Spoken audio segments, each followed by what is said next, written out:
Okay, now we're ready. Okay, Tell them, well, it's recording, so we want to describe. still call it to order first. Now. Okay. Okay, I am calling this order of the Mundelein District 75 Board of Education public hearing meeting to order at 7:21 p.m. I will state for the recording of the Zoom that we were having technical difficulties for the last 20 minutes trying to get our Zoom account to allow us to start the meeting, and we were unable to get that to activate. Our firewall is blocking it. So instead, we switched to a different Zoom account in order to record the meeting so that we can post it after the fact. We are still open today as posted on the agenda for a public hearing, and nobody is present, but we are open. So I will ask that, so we're here for the purpose of the public hearing to discuss the FY23 limitation of administrative cost waiver for Tuesday, June 20th. Yeah. Present for us. What was that? Oh, I guess I'll just do that. Secretary, please call the roll. McGuire. Pelletier here. Fitzke here. Carl absent. Rose here. Fingerhut Here. Well, thank you for giving me an opportunity tonight to hold this public hearing and to request that the board approve a waiver above and beyond the 5% limitation on our increase from FY22 actuals to our FY23 budget.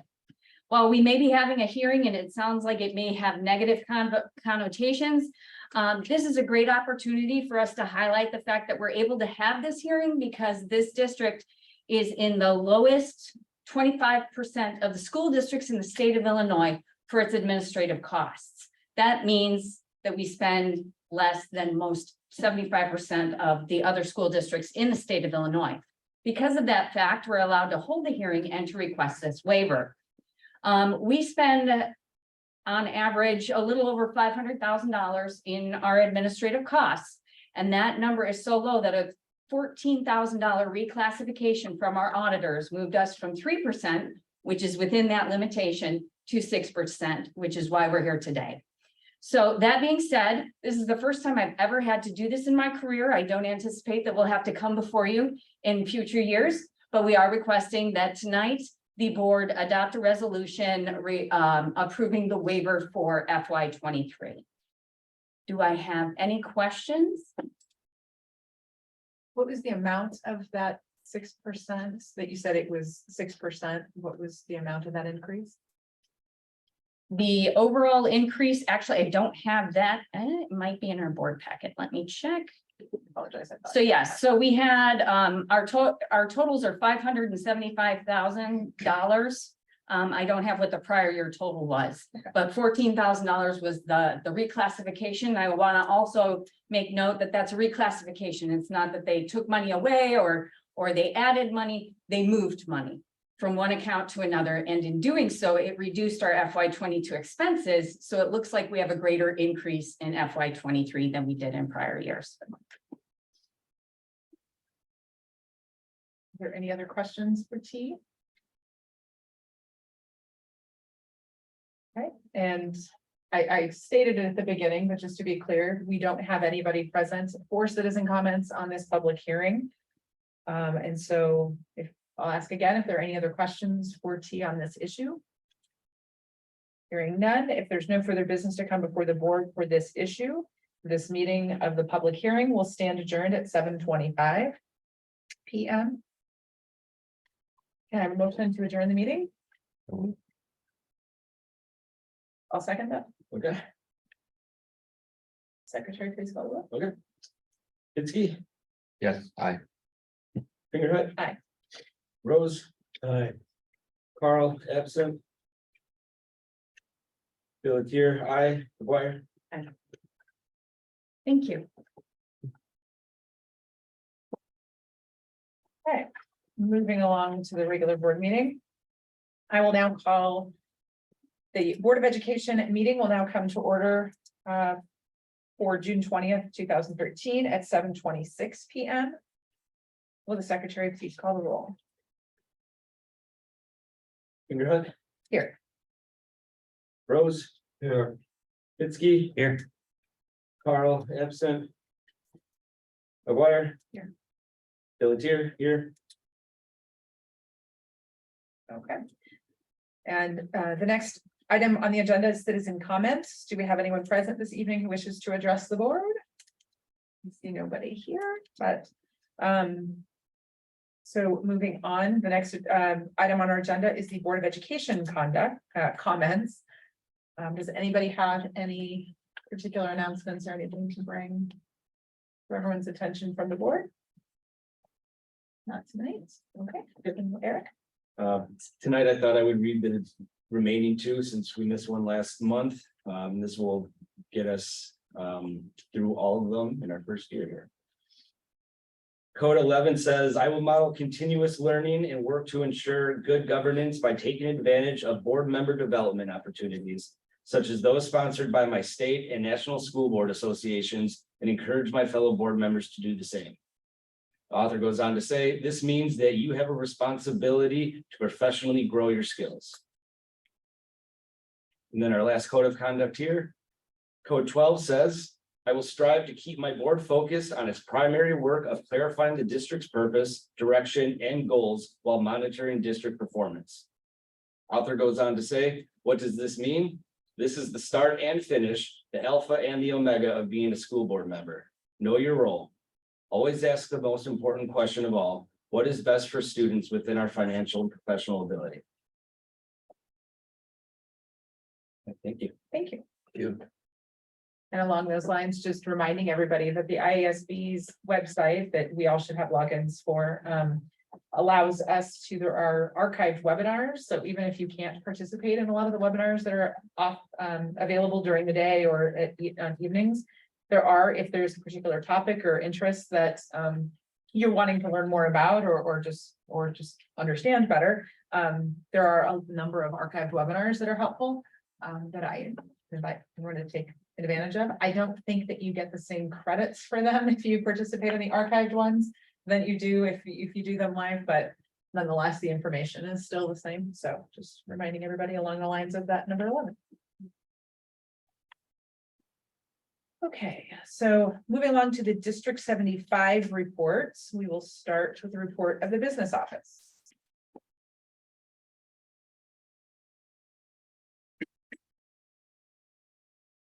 Thank you. Having held our hearing for our administrative costs waiver, administration is requesting that the board adopt the waiver resolution as presented. That is the first item on our agenda this evening. The second item on our agenda is the intergovernmental agreement between the Illinois Department of Healthcare and Family Services and District 75. So with the recent passing of the state plan amendment, the Department of Healthcare and Family Services is requiring all school districts with a third-party vendor to enter into an IGA. This is something that is not just being asked of D75, it's also being asked of D120 and so forth. This will allow us then to receive Medicaid funds going forward. So if we were to not pass this IGA, we wouldn't be able to receive our Medicaid funds. With that being said, we're requesting that the Board of Education adopt the intergovernmental agreement between District 75 and the Illinois Department of Healthcare and Family Services. Do you have any questions? What does getting the Medicaid funds entail? It's a wire, or it's actually a check that they send us, but the intergovernmental agreement allows our third-party vendor to actually have conversations with the Department of Healthcare and Family Services and help us actually file those claims. And that's to deal with reimbursement of services for those students that qualify for Medicaid in order to get those services from the district. Correct.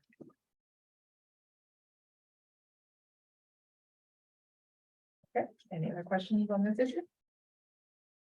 All right, the next item on our agenda is the evening custodial services bid. Administration, having recently completed our bid process for our evening custodial services, we had about 6 vendors attend our mandatory pre-bid meeting with 2 vendors submitting responses.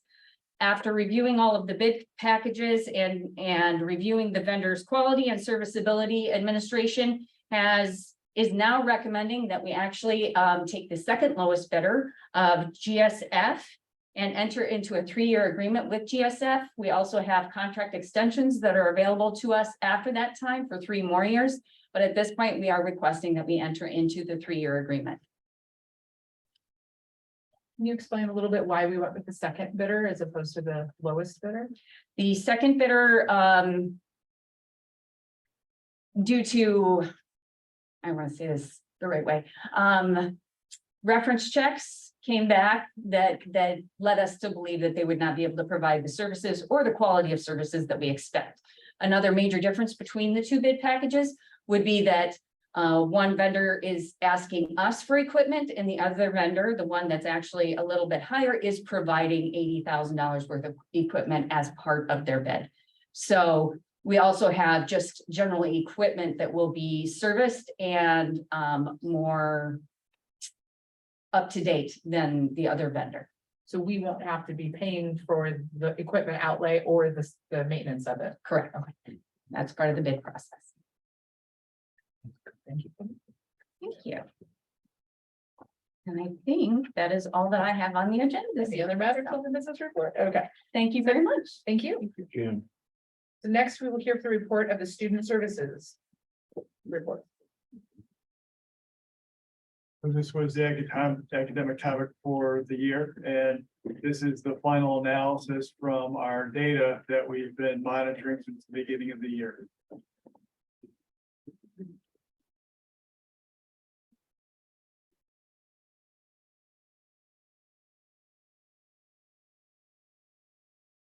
Hi, everyone. I'm Cindy Cemento. I'm one of the student services coordinators. I'm Laura Ehas. I'm also a student services coordinator. So we're going to review with you our annual goals tonight. So if you want to go to the next slide. Yeah, it's not working right now. I'm just gonna do one by one. Okay, perfect. Fine. Anna is not liking our technology this evening. I know, it's just not wanting to cooperate. Doesn't want to share. I'm trying to share it and it's just not, so the public can see it at the same time. And stop sharing.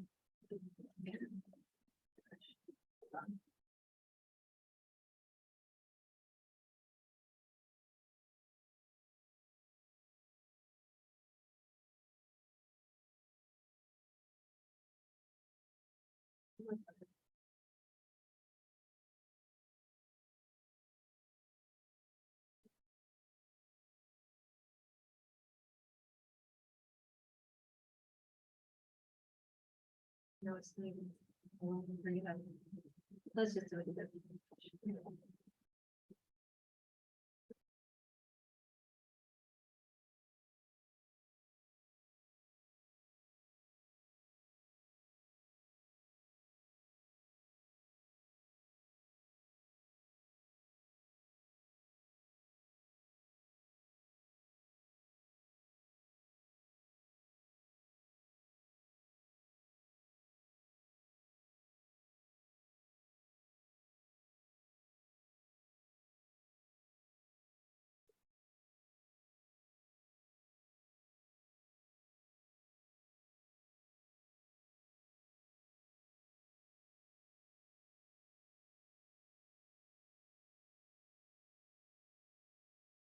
Just want to go through slide by slide like that. It's not showing up. It's not showing that. It's not showing the it's gonna stop pictures. sharing and it's gonna bring it up. Right. This way.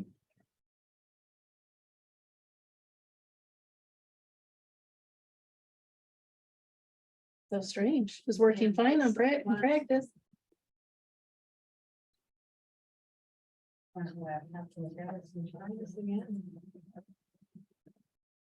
Yeah, how it pulls up, you go straight to the Google file. Yes, I'm gonna just close it out really quick. See if that helps. Reboot.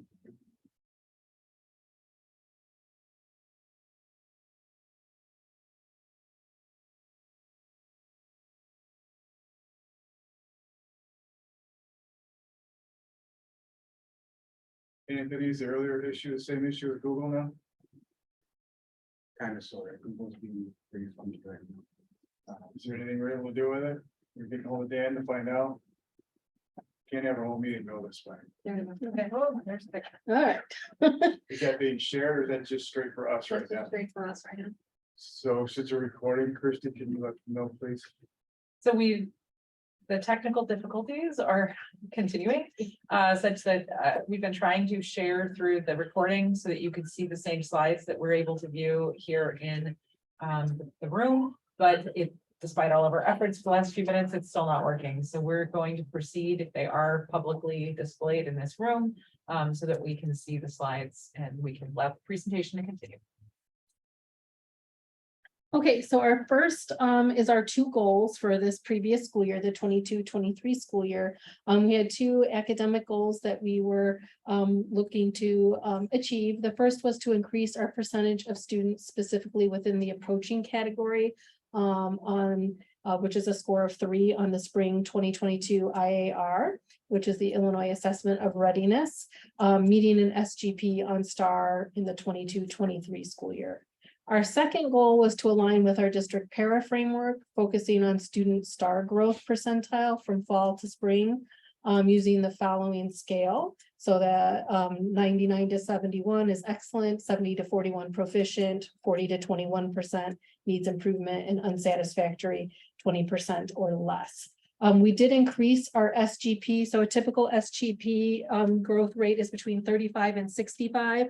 And previously we were looking for students to meet an SGP of 40 or better. We wanted to increase our rigor for this school year. So we increased that to looking for students to at least meet an SGP of 50, right in the mid of that range of 35 to 65 being typical growth. And so next slide, please. So we did really well. So we came at winter and kind of showed you where we were at from fall to winter, and we were proficient across all of our areas of Spanish reading, English reading, and math reading, except for at 2 grade levels, and that was over at Washington in terms of our Spanish literacy at grade 1 and grade 2. Those were the only areas we weren't proficient at winter. And then in the spring, we've rerun the growth for now from fall to spring. And you can see we've done a nice job. We're proficient in all of the areas except for Washington grade 2 in Spanish. We did specifically target in winter when we saw our first grade at Washington in Spanish, really struggling and in that unsatisfactory range. So we utilized our ESSER funds and targeted them for after-school tutoring. We really specified the curriculum for them, targeting Spanish foundational skills, and provided tutoring for them. And we really got an excellent outcome. We went from 13% having SGPs of 50 at winter to 41% meeting their SGP in spring. So we're pretty proud of that. We still didn't quite meet in second grade. We probably should have targeted them a little bit. We were hoping they were close at 33%, that with our standard instruction, they would keep moving, but we did lose some ground there. But overall, all the other areas, all of English literacy across the board, all of math, we were in the proficient range. So really nice growth overall. Any questions on that goal? I just want to share, I think it's something we need to celebrate in the district. When you look at 9 out of the 12 in the first fall of winter were proficient, and then we improved to 10 out of 12 categories the first year, knowing that we increased the expectation by 10%, going from 40 to 50 for our kids to be proficient. I think that speaks volumes about the dedication that our staff have had during these past few years with what we're trying to do with literacy initiatives that we have going on, and taking into account our kids are working hard. I mean, we're 2 years removed from not being in school. And to see that kind of growth happening is something I think we can be proud of as a school district. It's one of the things we set out to do. We acknowledge we still have more work to do. But I think it's one of those things where to keep celebrating when we see, I'll just say, we see all that green. T's happy when we see a lot of green. We see a lot of green academically too. We're really happy. So great job for our staff. Yeah, I agree. Excellent job. It's great to see all that green up there. Kudos to all of you and all the teachers and everybody. Great job. Thank you. So my slide doesn't have color on purpose. First, I find that it's important that I explain this goal because it can be confusing. So when our students in 3rd through 8th grade take the Illinois Assessment of Readiness, they receive a score on a 5-point scale. A 4 or a 5 is considered meeting or exceeding expectations. The students at a 3 are considered approaching grade level expectations. So last year, when we sat down and we analyzed our data, our goal was, how do we keep upping our bar to try to increase the growth for our students as measured by the state? Now, we don't get that data very readily, so we based it on our STAR data and this SGP growth rate. But so we took our group of students who performed in the approaching or a 3 category back in the winter of 2022, when they took IAR, and then we monitored their growth in the SGP according to our new goal of 50. And we looked at what percentage of them met the 50 SGP in the 21-22 school year versus what percentage of those exact same students met that SGP in the 22-23 school year. When we do that, it does show that we didn't meet our 2 goals, which was simply to have an increase in ELA and math. But there's various different reasons to think about. One, this is a smaller sample size than we anticipated because we made a change in our assessment plan and we had our 8th grade this year take the PSAT. So I didn't have apples to apples data for an entire class of students, which makes my sample size smaller when I have to calculate a percent. The other thing when looking at this is that the students, as they were growing, we had put in one of our interventions was we used our ESSER funds at MG and Sandburg to add some after school or before school in some situations tutoring to be able to try to support this category of students. I think what we learned from our data is that going forward, we need to think and refine that intervention in a different way. We didn't necessarily see that bump that we would have anticipated or had hoped for. Do you have any I questions? was looking at the numbers.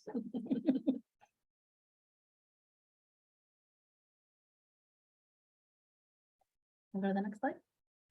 So our goals for next year are the same goals, but obviously we have some different things to think about. The district alignment to the para framework, the same way that Cindy went over her slide in terms of growth, is still really important as a district for us to be monitoring and watching to try to keep that green growing and our students moving, which we see is happening.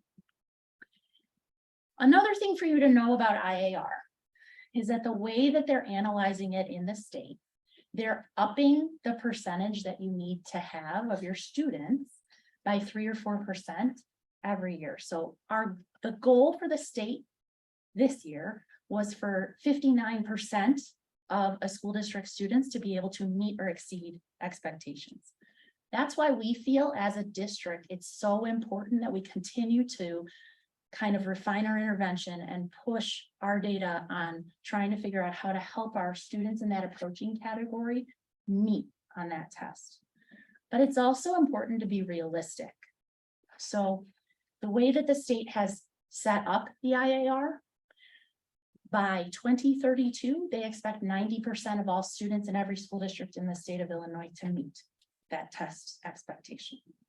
Our goal is for our students. We have to think about what's best for them, and we want to make sure that they're growing no matter what. So our goal is going to continue to be to do what's best for all of our students in District 75 and push them to try to be the best that they can be and as successful as they can be. Understanding that the bar that's set at times is a little unrealistic. But so in order to get the best bang for our buck, we need to be working on trying to help our students in that approaching category move forward. So we still feel this is the right way to push and monitor, understanding that still outside of these 2 goals and outside of that cohort of students, we have many other students that we're going to continue to meet their needs and help them be successful as well. Do you have any questions?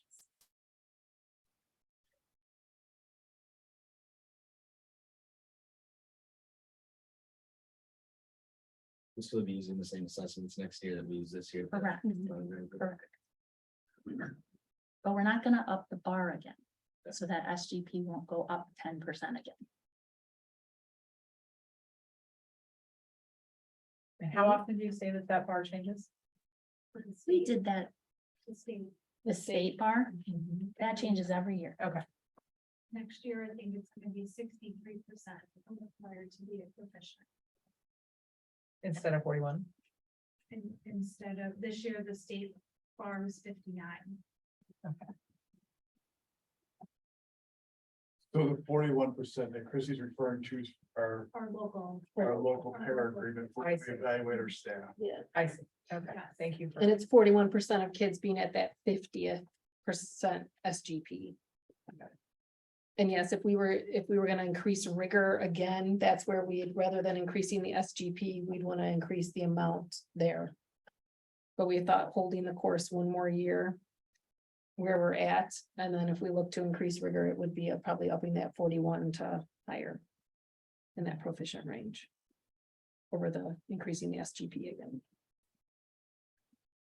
So meaning you had to get, it's, for example, 50% would need to meet the mark To be proficient. to be proficient, as opposed to 41% being in the 50. And yeah,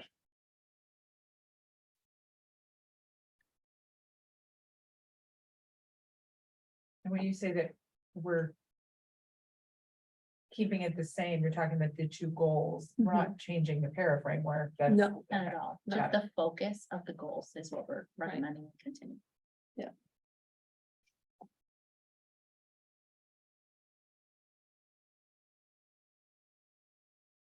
All right, thank you very Thank much. you.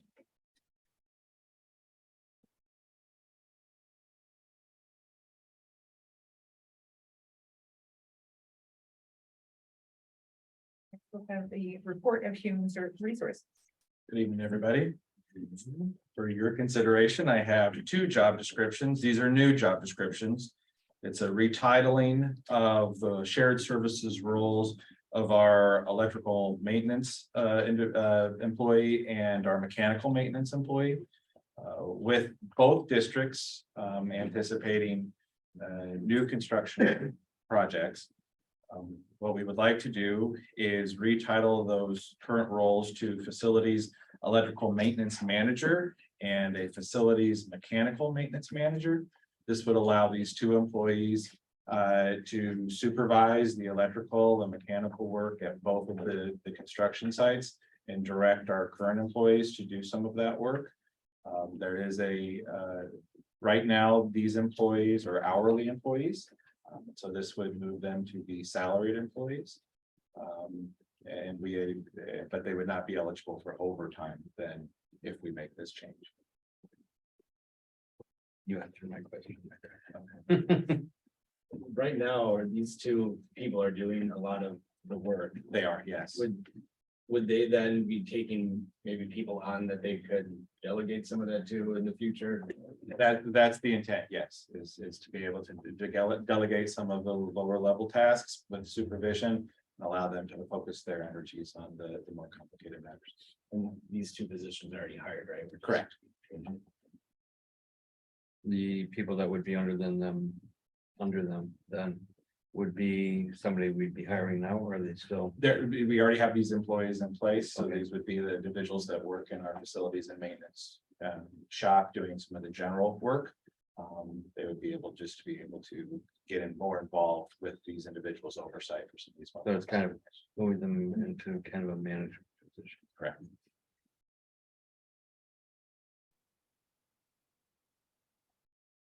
Thank you.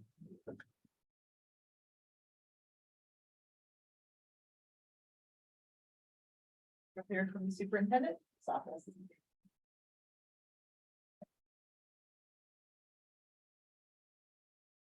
So I think I'm trying to make up for the last few months where I've not had that many reports for you. So I decided we'd end the school year of June with, I'll have the majority of the reports for us to be able to go over. Tonight, one of the first things that we'd ask the board to engage in the conversation on is the reviewing and final second reading of the declaration. And the part, what we'd asked at previous meetings was, it's really about going through and identifying, are those three main priorities that the original committee had come up with? Are they still what we hold true for you as a board? And then ultimately looking at what we see are some of the responsibilities within that document. Do they still hold true for what we believe in as a school district? And then ultimately, as a school board saying yes, if it's yes to both of those, it's reaffirming that it is, we do believe in the shared service model. We support that and we want to keep moving forward with the shared service model. This would be a time if you've had an opportunity to go through and review that. If as a board, you want to engage in that conversation, please do so.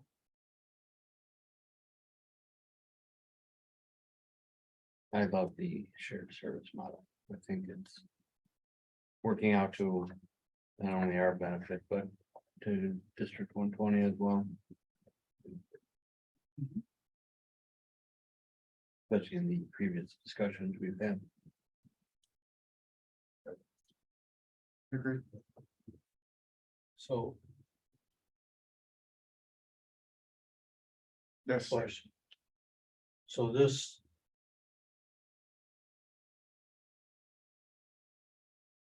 Shared agreement. There's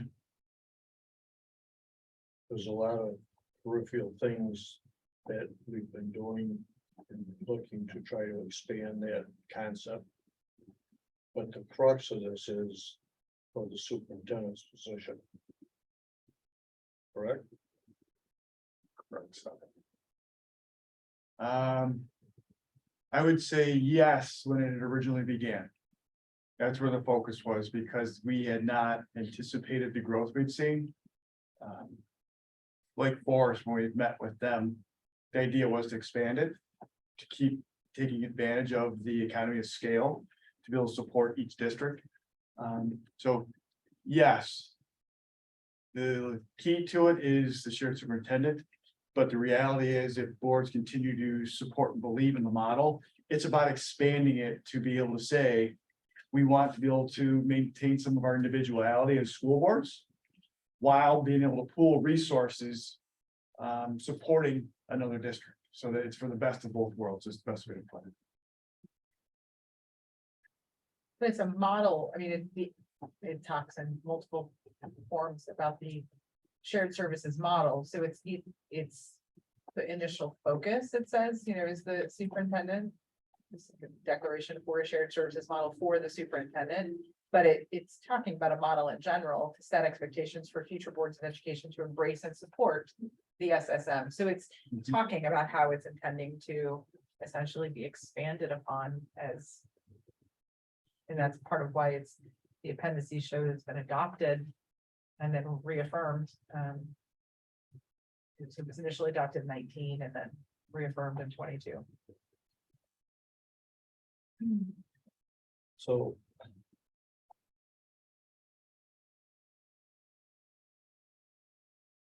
If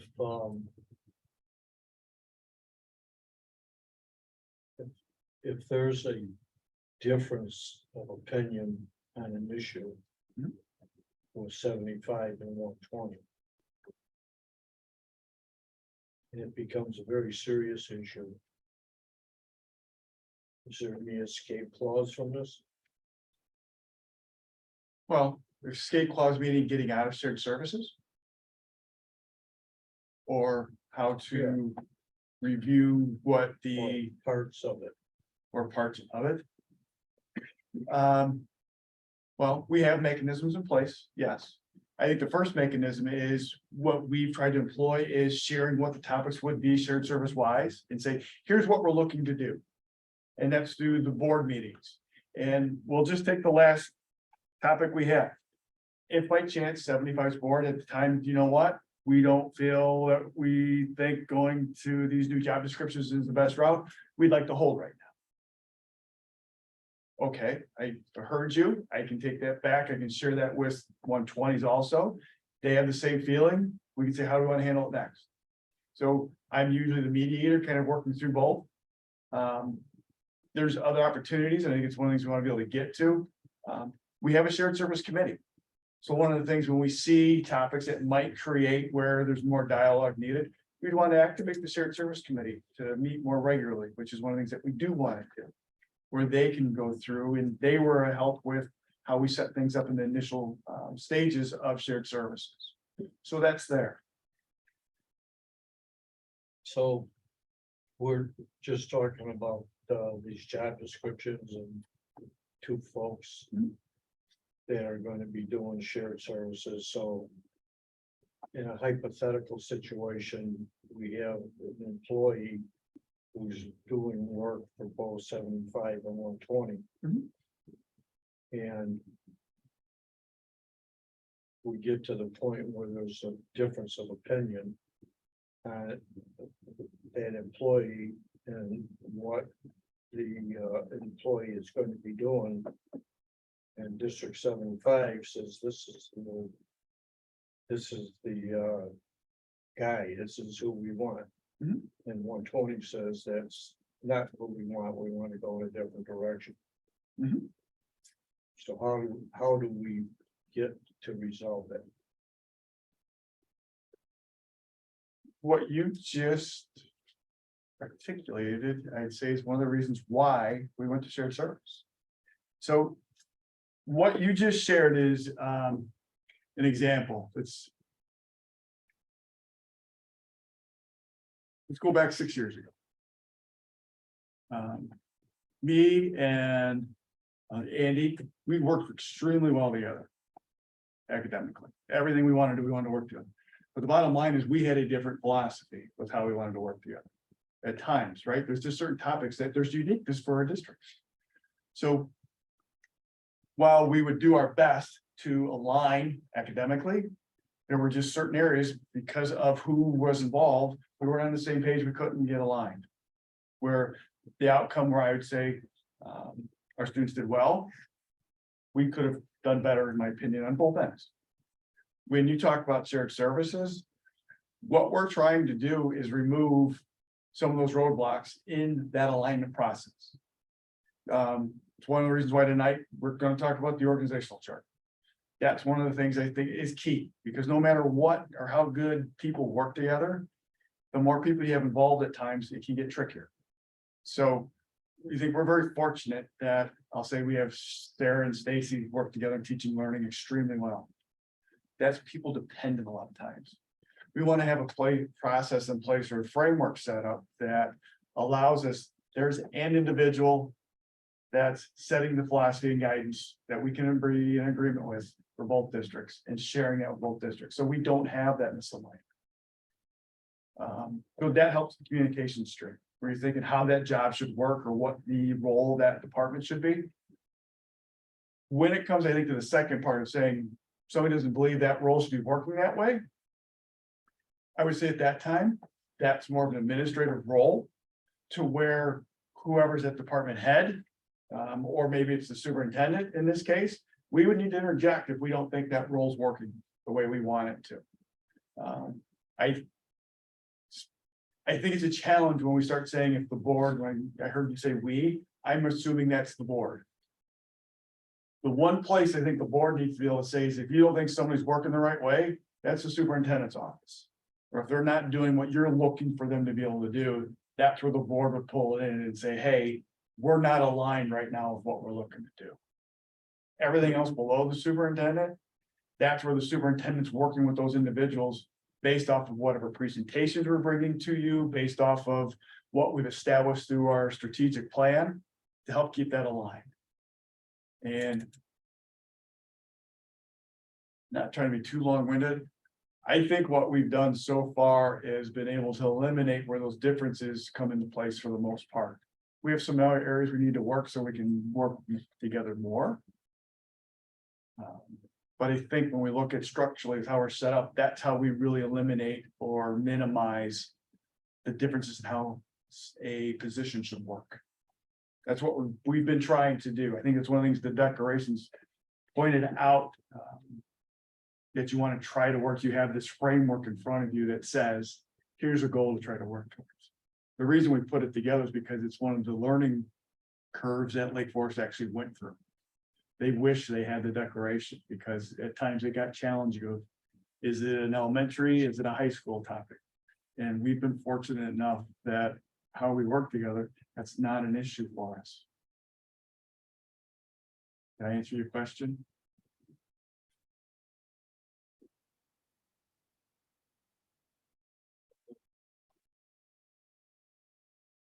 Are we gonna approve this tonight? Or are we just talking about? The declaration, we've asked for the second and final reading to be tonight. It is on the agenda. Master vote.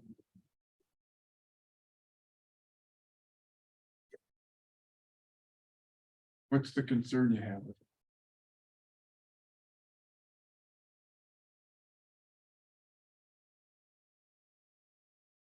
Well, I'm just thinking about, you keep using example of the superintendent. Mhm. So let's continue with that example. Mhm. So what if there's a change in the superintendent? Mhm. And there's a difference of opinion on what should happen to solve that problem with superintendent. So District 75 thinks we should do this. Have this person, and 120 says, no, we disagree, we should do this and have this person. Are you talking about hiring a superintendent? Is that what you're referencing? Yeah, That's a separate contract though, right? I mean, we have a contract with the superintendent, this is not a superintendent contract. Right, so, And that has a lot more details to it, but. yes. So I think there's two things. The declaration itself, conceptually, essentially what we're asking the boards is, do we believe in the shared service model the way it's been outlined right now with those three goals? That's the purpose, and it talks really about how the superintendent and the boards work together, right? Expectations. That's where the declaration piece is. When you talk about, we'll use the superintendent's role. With hiring of a superintendent, that's one of the things that we've got to start looking at how we would do the process. I've reached out to Lake Forest already, asked them what process they've used, if they've had one in place, because they've hired one 2 or 3 years ago. That's where I think the shared service committee comes in. Let's start talking about that, because it would be a different process than what both 75 and 120 experienced last time. It really wasn't a hiring process as much as it was, we have an opportunity for shared service. right. And we have a sitting superintendent. So that, I think, is an example, the shared service committee would be there to work through, because I mean, it's directly related to the superintendent. And then those 2 committee members from each board would come back to each board and report out, here's what we have as a potential plan. And then be able to get feedback from each board.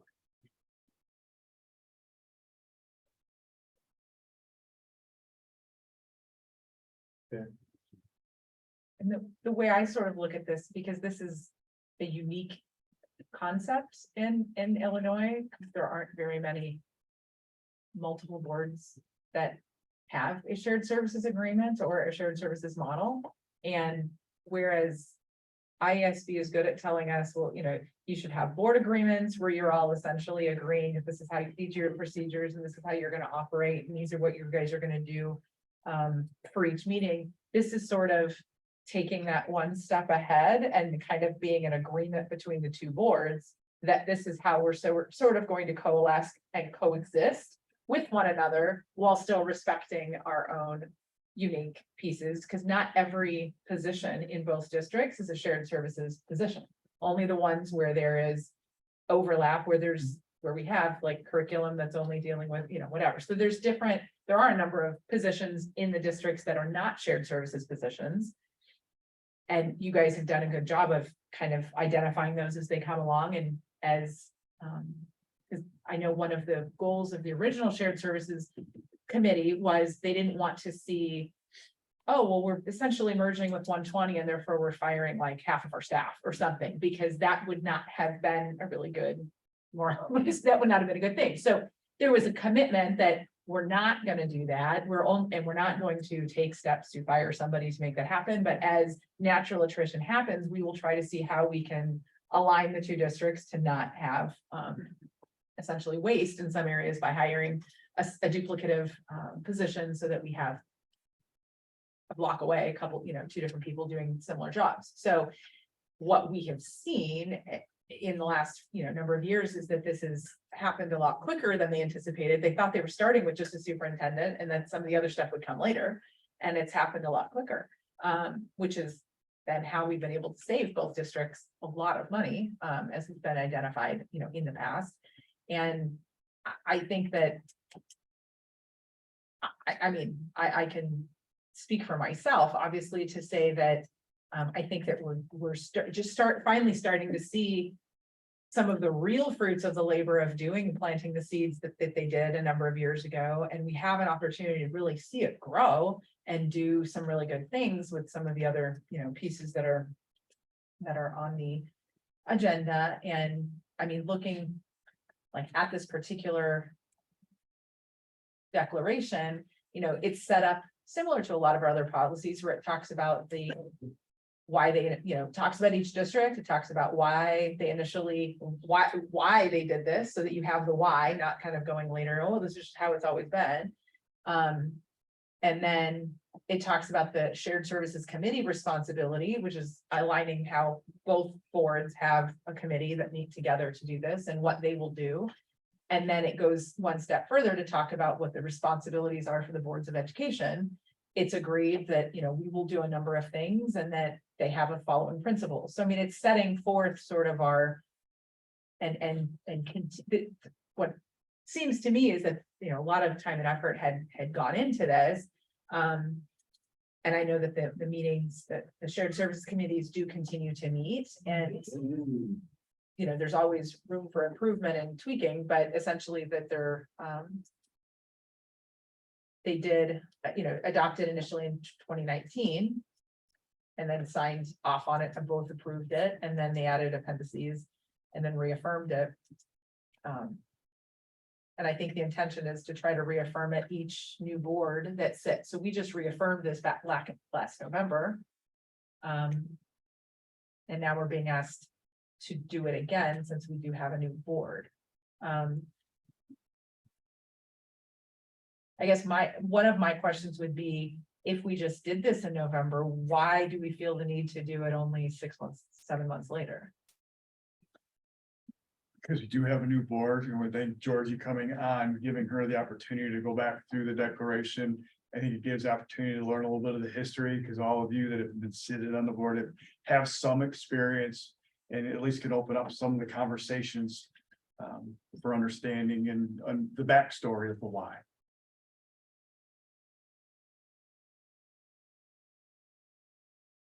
Is it anticipated that we would redo this every 2 years then when there's a new board? Yeah.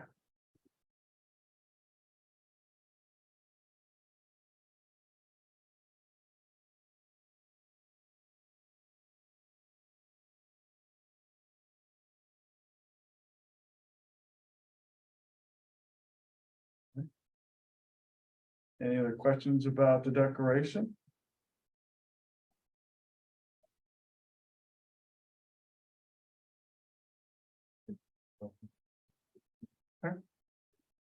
I'm going to move on then. So the next topic I have are the board meeting focuses for each month. We are nearing pretty much what we did have this prior year. So if the board did make a request, those have been updated and put in there. And you'll notice there is a change that we have in there as well, where we've identified at least 3 schools. So the board has been having conversations about how do we identify and recognize students at board meetings. And Christy and Ray attended the joint board meeting with 73, 76, 79, and 120. And I think there was a really healthy discussion about how do they also identify or give opportunities for students to share information. So in an attempt to start that process, the idea is each building just listed right now for Sandburg, Mechanics Grove, and Washington, they each have a month. I would reach out to the principals saying that's your month to present. We'd like you to highlight something from your school.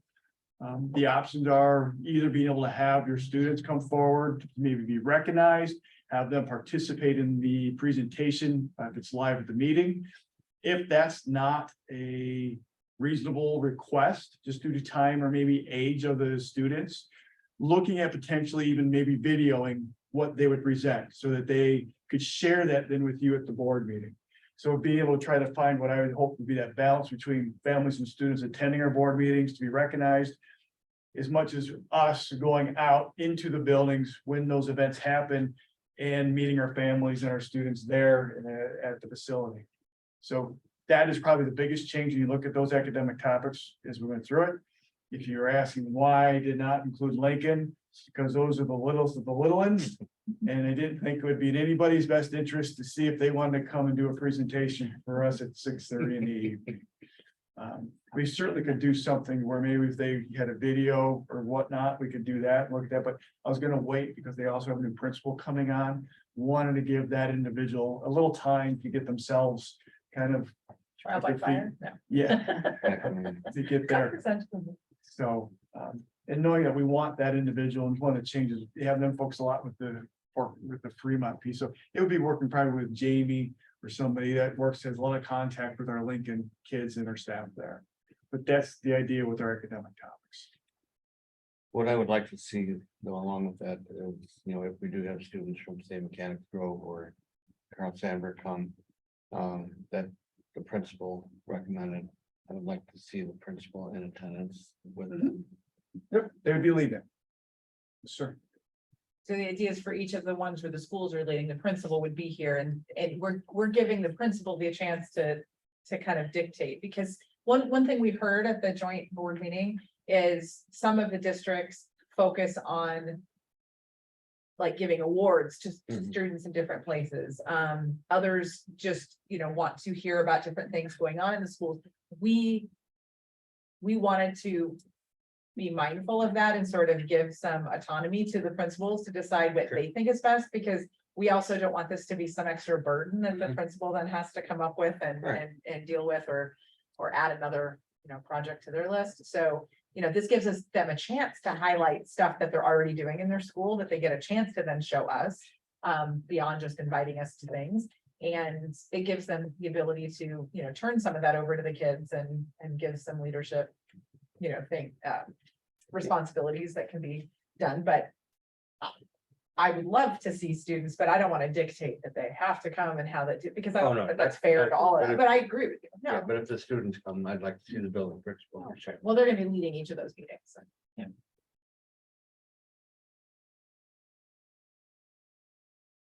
Questions on academic topics? So I think the one thing to keep in mind, that is a ever-changing document. So I know at the end of each meeting, Christie always asks President Prerogative, is there anything else topic-wise that we want to look at coming to in the future? So please keep sharing those at the end of each meeting, and we will adjust based off of where we are at the moment. So that document can change, we'll keep providing updates. And it's a 6:30 start time, correct? So thank you. So the board did approve the board calendar for this upcoming year. The 6:30 start time starts at the July meeting. And the July meeting date is one of our topics. So foreshadowing ahead, we're gonna be asking the board to move the 25th board meeting to the 18th. Right now, we'd be looking at the July 18th meeting starting at 6:30.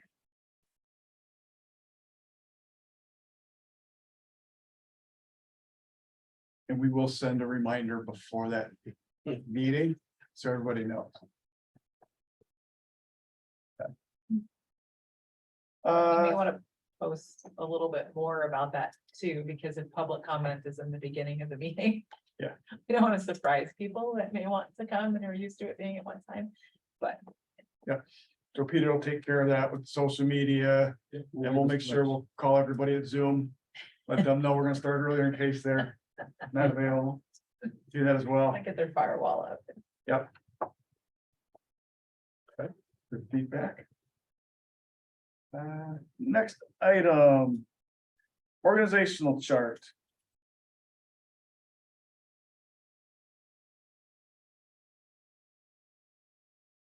So in the vein of talking about what we're looking to be able to do shared services, we've been looking at how we continually try to utilize the best of everybody and being more efficient in what we do. As we went through this process, what we're looking to really be able to do is take a couple of areas that we have left that haven't moved into shared service and say, how can we make that happen? We're at a place right now that we think we can make this happen. The reason we're there is because we've seen tremendous growth over the last 4 years with shared positions. And we've brought those to you as a board, and they've been much more in isolation. And when you look at it as a whole, it's one of those things you look back and I look back and I'm thinking, oh my gosh, we've seen tremendous growth and it's something we should be proud of. Christie mentioned it earlier. T shared it with us back in November. There's been $9 million roughly in reallocation in shared service between the two districts in 4 years. That's tremendous. And I think it's a benefit that we've seen. We saw it in the data that from our students, we've been able, how we're able to allocate that money differently to support our students. I can't say enough about what our board's done with reallocation to put forth the support for our literacy initiative that we had. It's something that we traditionally haven't been able to do that we were able to do because of that. I think T hit on it. I think it could be a point of pride when you think about, and it's not just admin salaries and administrative cost cap. There's other things in there, but to think that we're at $500,000, it's still a large amount of money. But when you think of $500,000 and a $30 million budget is related to administrative costs, that's really low. And it's because we're in shared service. So we're looking to continue to expand on that. The other thing going through the document, when you think about the declaration and looking at what we're doing with the org chart is we're really trying to move so that we have things streamlined. You hit on a point, Ray, is what happens when you have admin that are in alignment with what we're trying to do as we look at our strategic plans. And of note, last Thursday, the admin went through both their strategic plans. And both districts were here. We worked through that. Both districts admin worked together and they clearly saw what each district wants to do. And they were led together facilitating with how they're implementing that board wise. That's critical because what it's saying is we're working together to see what we can do to maximize the benefit for our students. That's a process in place. That works because of who we have as leaders and our administrators. So in the org chart, we want to try to make sure we're streamlining that. We're wanting to make sure because that streamlining is taking place, they're hearing one voice. And I think what's very helpful is when both boards have their strategic plans in place, you've got your superintendent and how we communicate that information down. So you do need a very good communicator.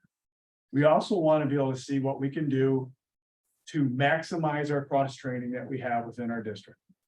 I think we've seen some of those benefits already within our business department. You've heard it earlier tonight with when we're able to bring in some, I'd say, highly skilled individuals in electrical work and HVAC that we don't need to go outside to get that help. And when you start thinking about those opportunities, we still have some that exist. One of the things I think that comes out through this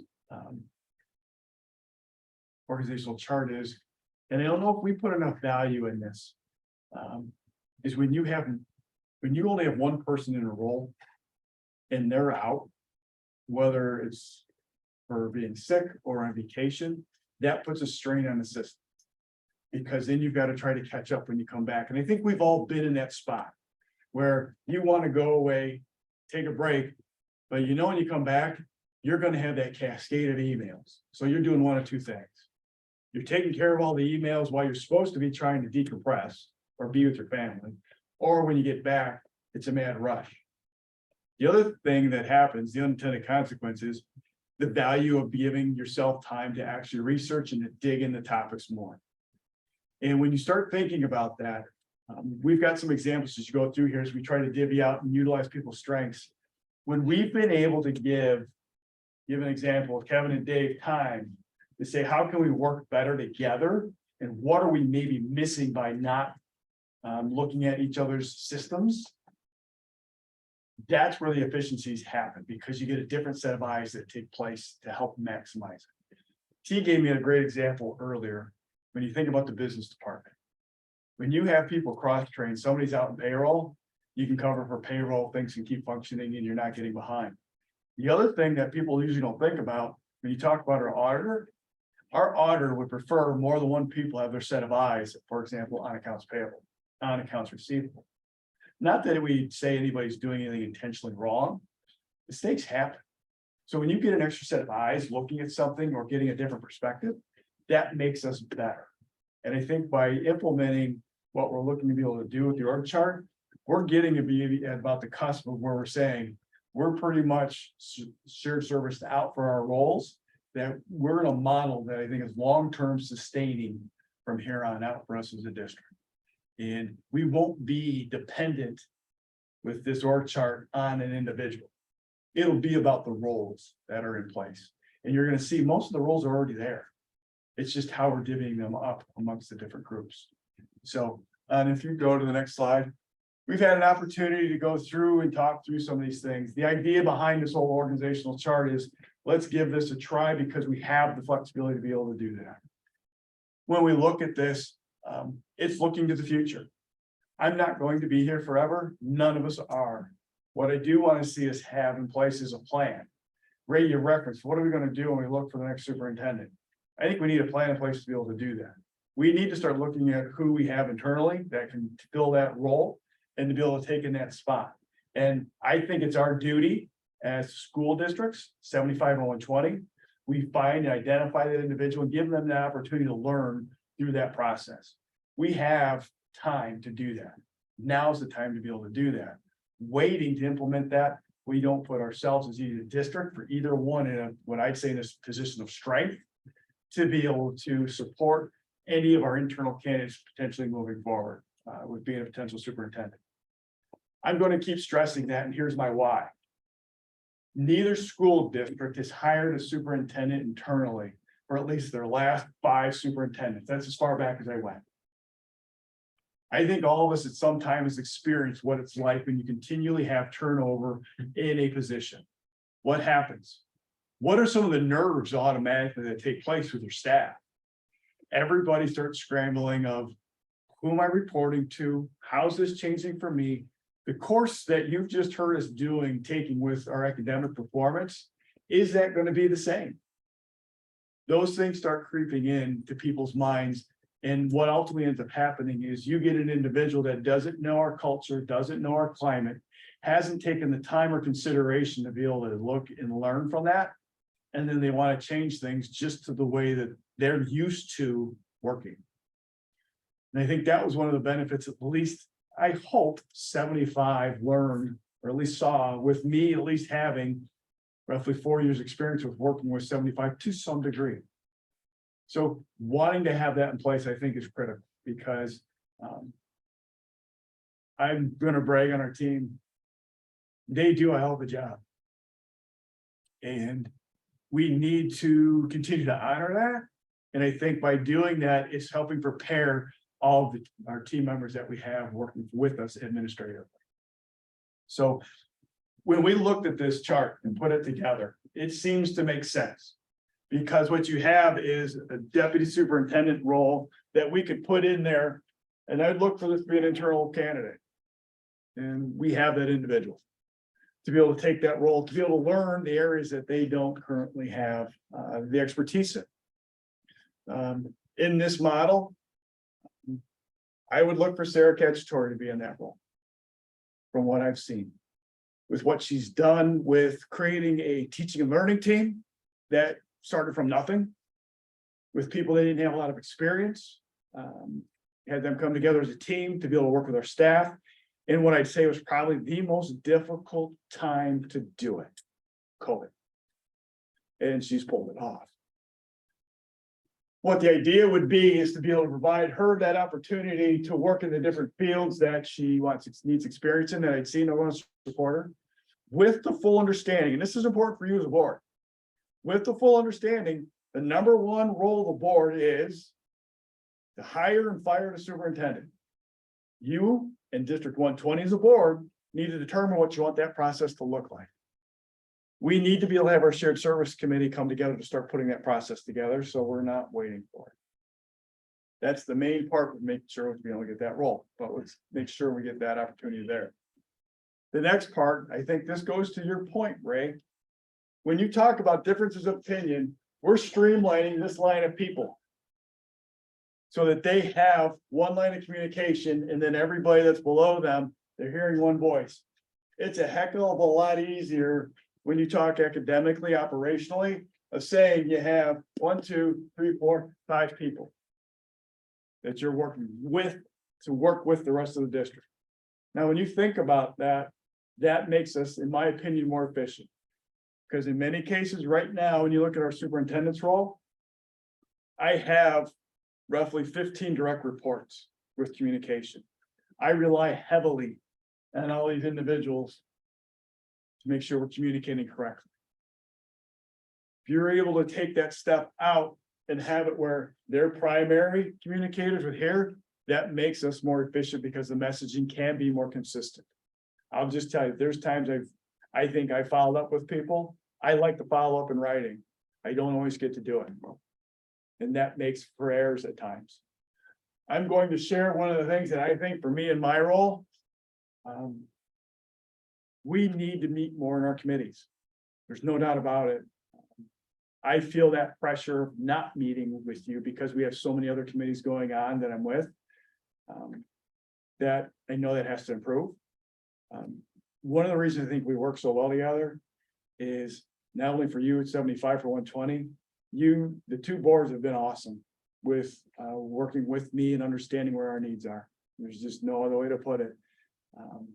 You do give us a lot of grace and you trust us with what we're trying to do work-wise. And when you have questions, you ask questions. I think you've been great about that.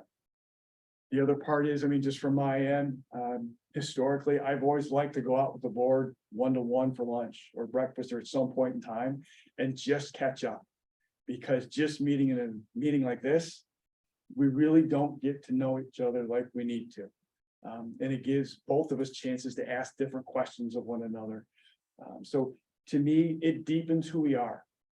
One of the best things I think about Mundelein, it's a family type environment that has very high expectations for our kids. It's not just all business. And I think one of the things that really makes us work hard is that connection that we have. So to keep facilitating that. And I think that's one of the things I know from my end, superintendent role, that needs to get better. Right now, it's in the current structure. To be honest, I don't know if I can do it. To your point, when you first asked me going to shared services wasn't manageable. This was the first year I could tell you, it's been a lot. The second part, and this is another discussion. We talked about, and it's in the declaration, our presence as school districts. And I'm gonna use both. It's important, I think, for the boards to engage in the conversation of what's the role you want your superintendent to be in. Historically, we've been a grassroots districts, meaning we don't care so much about what we're doing with the state. You're not asking for national level recognition. We've had minimal contact, I'd say, with our legislators. It's been about what happens in our town with our kids, our family, our staff. We need to start having the conversation of what's the influence that we want to have more with our legislators. We're doing a ton of great work. We need to start saying, what's the presence you want at more state or national conferences potentially? That it gets our name out. I bring that up because hires that are coming in, because of the equity work that's happening, we're finding employees, future employees are coming here because of the philosophy that we have, because of the way we're starting to teach inspires them to want to be here. And they may have an offer for somewhere else that could pay them more, but they see the environment that's being created. So I think that's a critical part we need to discuss because we've never had it before. And I think we need to reaffirm that or say if we want to look at how we modify it a little bit potentially, but we have time for that. So when you look at these roles, and these are the biggest ones, it's mainly staying the same. The key to this is it's a transitional piece. Pretty much the roles are already in place. So when you look at it, recapping, one of the bigger areas that we worked through, this is our teaching and learning department with 75. We still want them having connection with the deputies role for this first year, because we want that continuity to be there. The reason we want that is, I'll call it the Fab 3. This group right here, because the change is, we want to look to go 612 with the director. So we'd have an individual from Samber plus assistant sup for 612. What that does, it allows us to have those individuals be in each district's buildings. What we want them to be able to do is to learn each other's curriculum, each other's climate. They have a year to do that. They're not forced to go in and think, oh my gosh, I got to make this happen or I'm out. It allows them to transition to learn the differences between our districts. And ultimately, the goal is then we'd have one assistant soup then that would be over all pre-K 12. All goes well. It's a trial. That's the point. We want to learn from this. We don't want to wait until the last minute to do that. Very similar, HR stays pretty much the same. We're just divvying up responsibilities a little bit different between some roles. The one thing we added is we put head of security over with human resources. The other modification that we would look at is with assistant super finance and operations. We would have one individual overseeing for both districts' business offices. That's something that we've talked about for quite a while, being able to do, with the examples being, and probably the most important, you now have 2 people in accounts payable. You have 2 people accounts receivable. You've got multiple people working or being able to see each other's work in a positive, constructive way that can support both districts if needed. Plus, from an auditor standpoint, that puts us in a better secure position. And I think finally, one of the things, here's the example. When you look at accounts payable, this is one of the simple things. This goes to research. This goes to digging into details.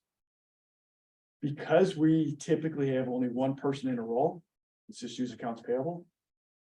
We don't have the time to find out, for example, how many pencils we order. The easy thing for us to do is say, we're just going to order from Amazon. Pretty fair, get mass quantities, get it quick. We get time, we have 2 people. We can actually research, we get X amount of pencils. We can order them all at one time in bulk. There's a larger savings. Now, that's a very simple example. But what happens is you get 2 people, and I could even use example for teachers. When you get 2 people working together in a classroom, you start learning from each other how you teach because it's different. You now are learning more. You're opening your eyes to what can be done differently. That's what this is doing. And it's expanding on what people's strengths are, where they enjoy the work piece. And what we're doing really is putting them in that area to make that happen together. So when you look at that, that's really what we're looking to be able to do with being able to make this shift with the organizational chart.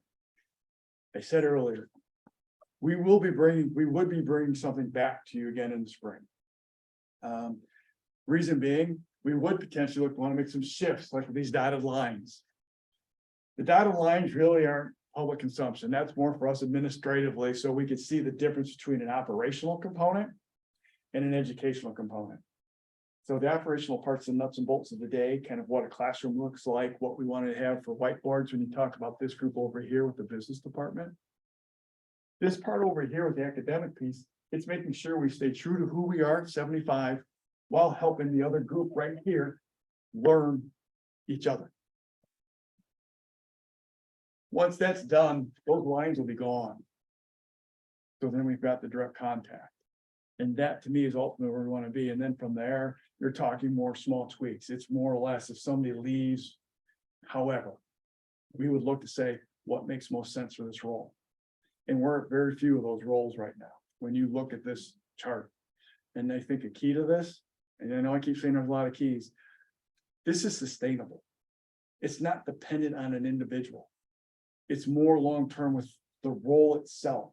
So we don't get into whose role is what. We now know this is the role that it is, regardless of what district you're from. And that's one of the great benefits of this. When we look at this, when I'd say I both districts, because we've been able to meet with the board for 75. We were able to meet with the administrators for both districts last Thursday. Started some conversations with 120 board. When we look at this, we want to be able to say it's kind of plug and play with who's going to go and where when somebody leaves. We don't want to have the debate each time of who gets access to that person, who's that person working for. So that's also one of the things that we learned just as we were researching about what's the importance with creating a good structure in place for a shared service model. So the takeaway would be, can we financially do it? And the answer is yes. Using the matrix that that T had developed and shared with us back in November, the split is roughly, the split's 59% goes to 120, 41% comes to District 75. Our first year contribution, or I'd say liability from 75 standpoint, would not exceed 60,000. It's roughly over right now $56,000. we had included that as part of kind of foreshadowing ahead when we originally did the budgeting going in, so that's something that we have accounted for as we look to be able to potentially put this in place. And I want to give Eric a chance, because Eric was great. We had meetings and Eric did follow up. He has some good questions to be able to go through. I think one of the key things that Eric had asked me and said, why now? And I acknowledge that right now at this point, administratively, we've been working through this for the better part of 2.5, 3 months. Look at Sarah and Jamie. And the reason that it's taken us this long to get to this point, we've had to try to figure out what made the most sense and then following up with people as we went through this, right? Because we knew we were going to shift some roles, so we had to make sure they would be willing to go along with it. So that's one of the reasons why we're getting to here.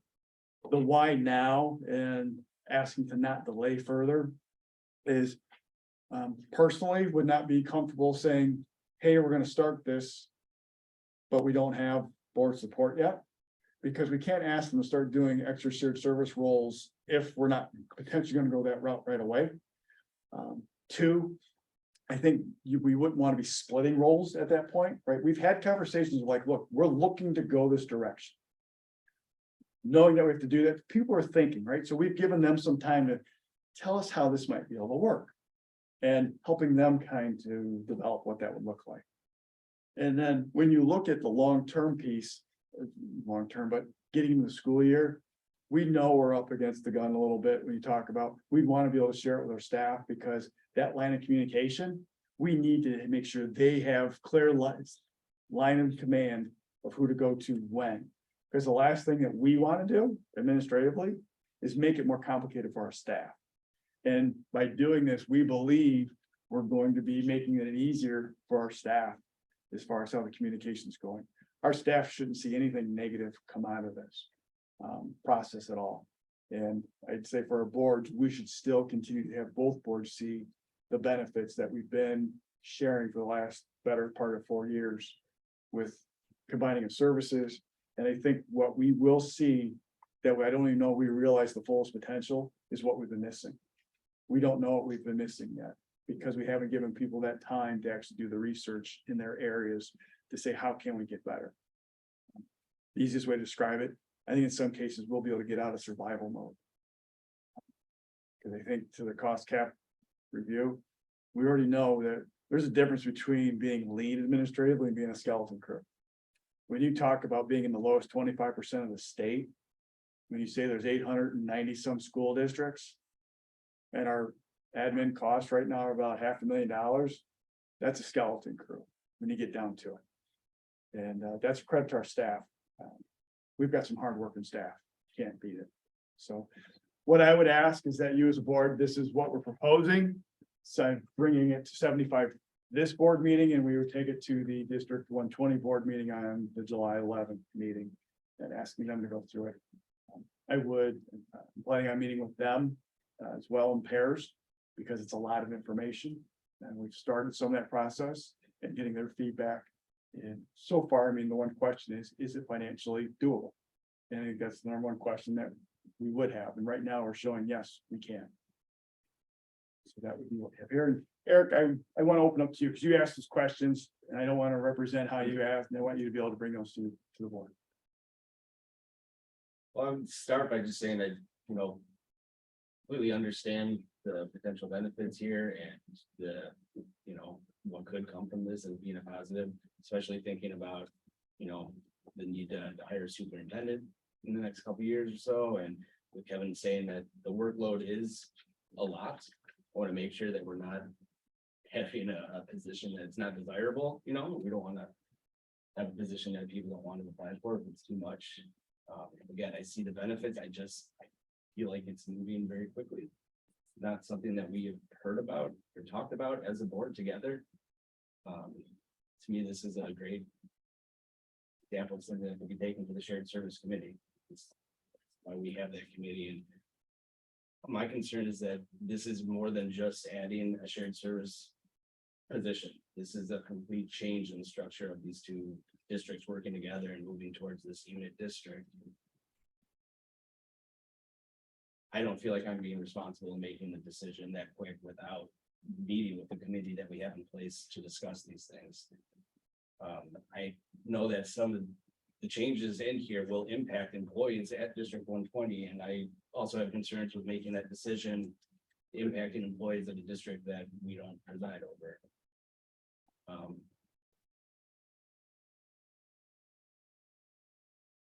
I would personally just like the opportunity to speak with members of that district before we made a decision that impacts both districts so much. When you say members of that district, you mean the board, the shared services, like you're Shared saying? services, or yeah, the board shared services. From a procedural perspective, if we opted not to vote on this tonight, how does that impact? Would you still be bringing it to 120 at their board meeting next month? Because my fear is if we don't pass it and they do, why that? Yeah, I mean, I'm just, And to me, that's one of the examples of the confusion that I'm getting at too, is when I look at this organizational chart, there's just one board at the top there, but we're looking at having this organizational chart, which is very blended, very unit.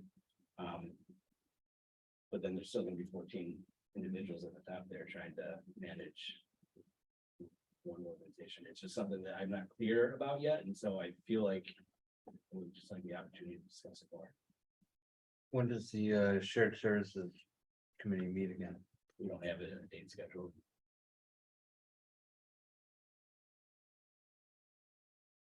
Well, let me give you some perspective.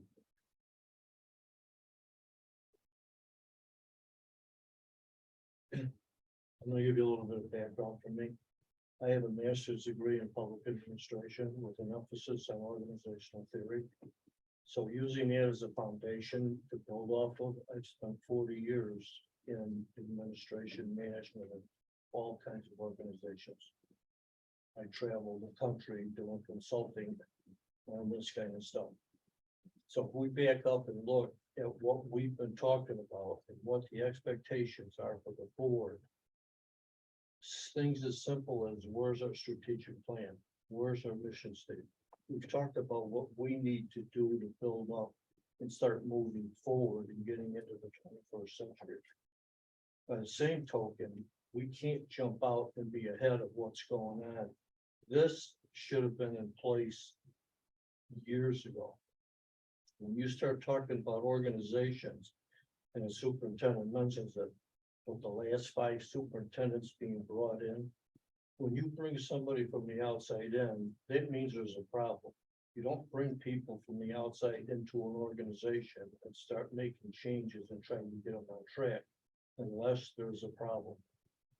There should be a succession plan in place where we start looking down the road and saying, Joe, we want to develop you.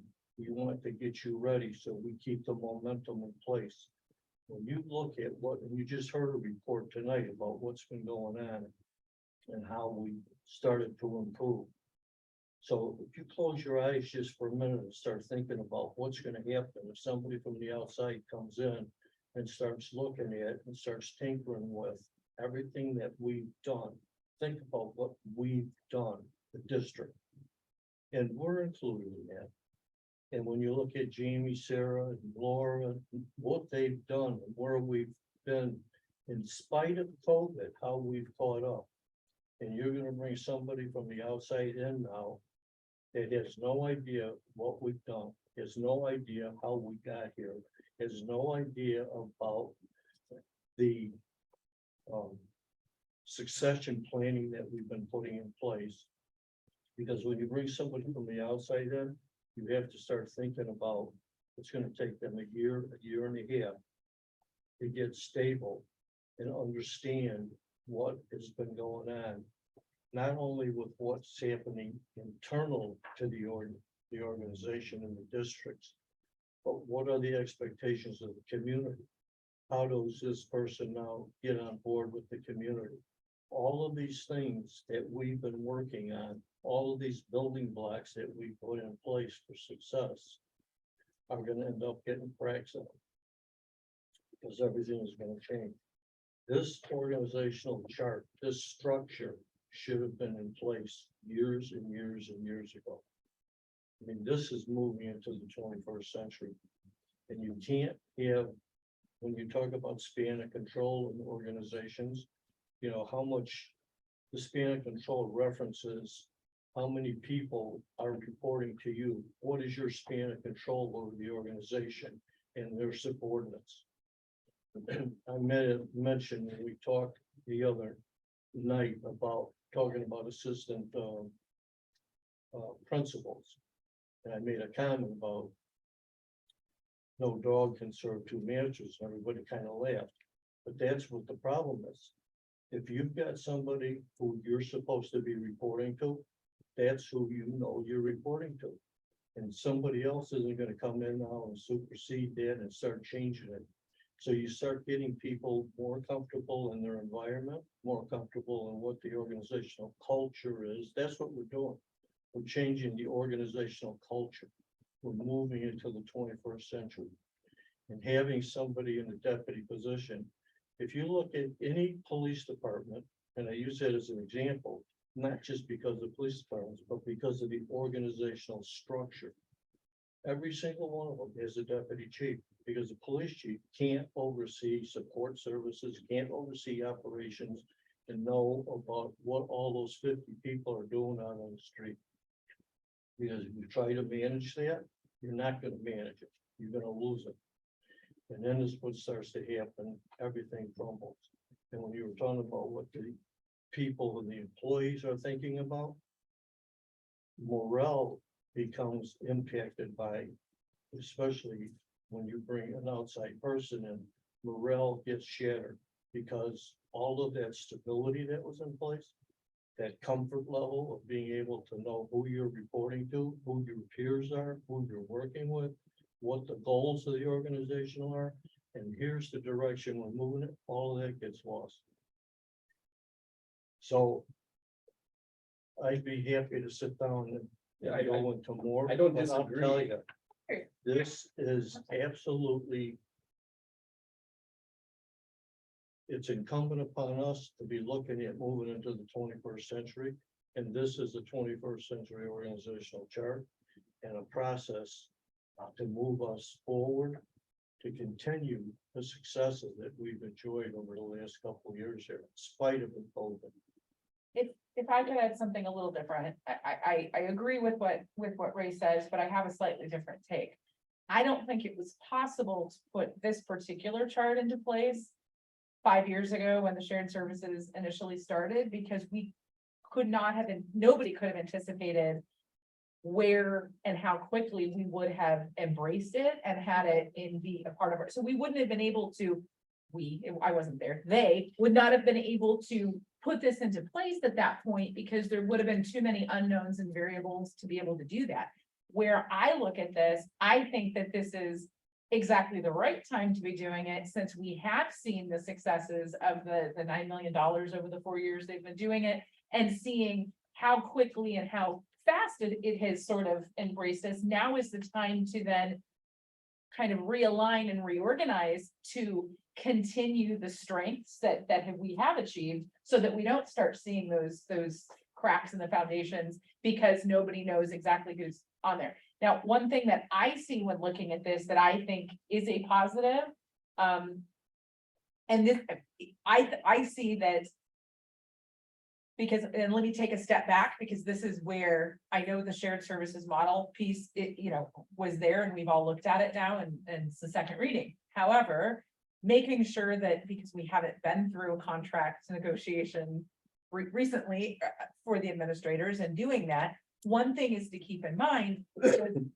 from the way that the contract right now is in place, and this could change. This is where Dr. Myers is saying we need to have a collective before we go writing the next contract or figuring that out, because it might be different, because the two boards have not had to, because when it first went into place previously, it was just really us agreeing, instead of we're going to go get a new, we're going to opt to hire within, but it's going to be from within the down the street, because we're going to be sort of adopting onto that. So we didn't then do a search of everybody to see, well, can we find somebody better than Kevin, and then we'll go with Kevin. I mean, that wasn't that. It was, we're making a conscious decision and effort to do that. So I bring that information to bear, because where I see, and where the contract that's in place technically from the contracts that exist, it is 120 who hired Dr. Myers.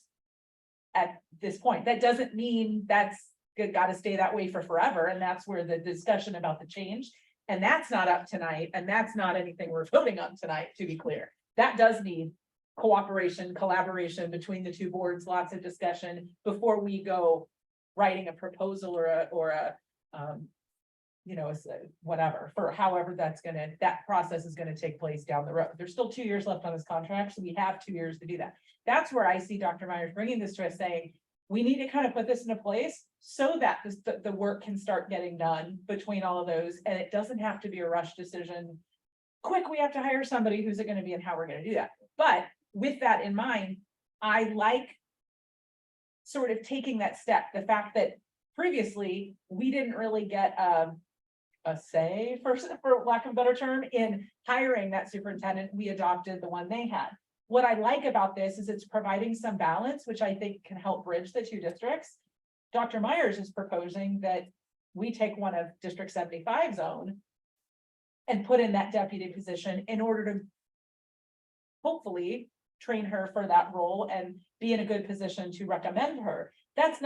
We're not making that decision as to whether or not she gets hired down. That's not today's decision, but at least that's putting into the succession plan piece that you're putting into place.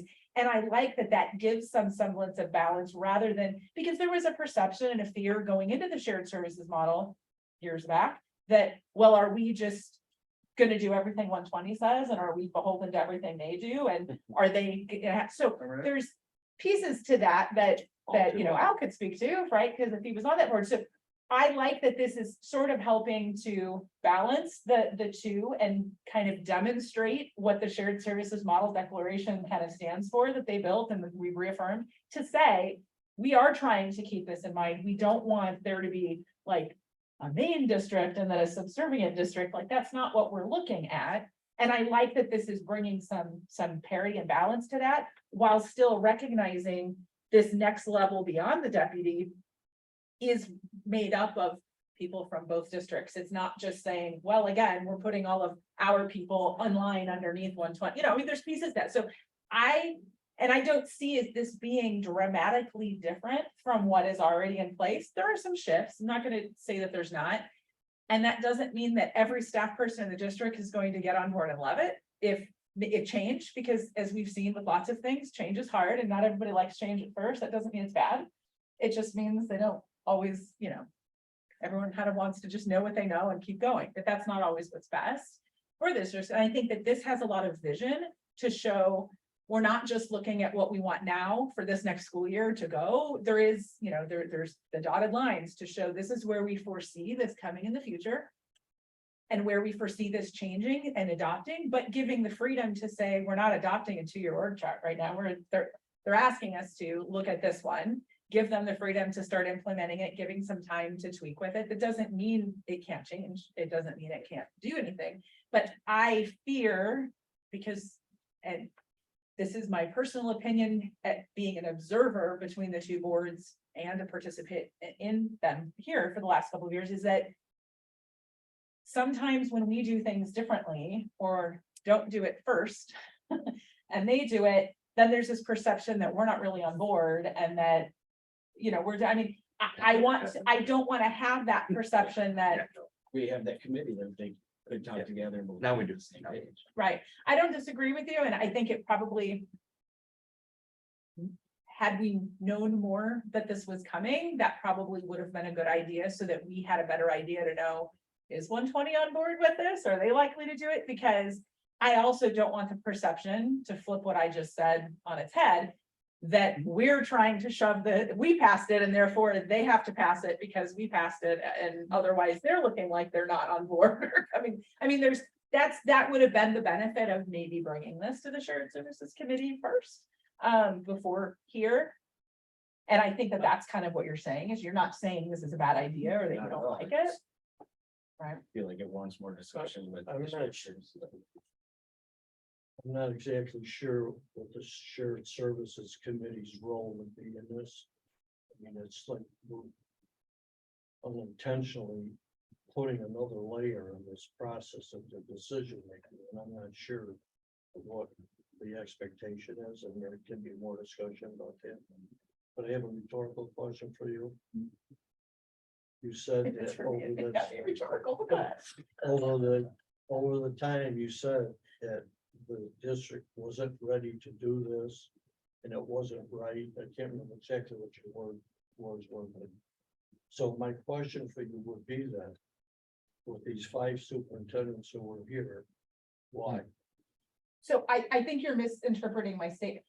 Oh. It's not that the districts didn't have an org chart, they just didn't have this org chart between the 2 districts. Because each 75 was its own district that had 5 superintendents, 120 was its own district that had 5 different superintendents. That's a total of 10 superintendents.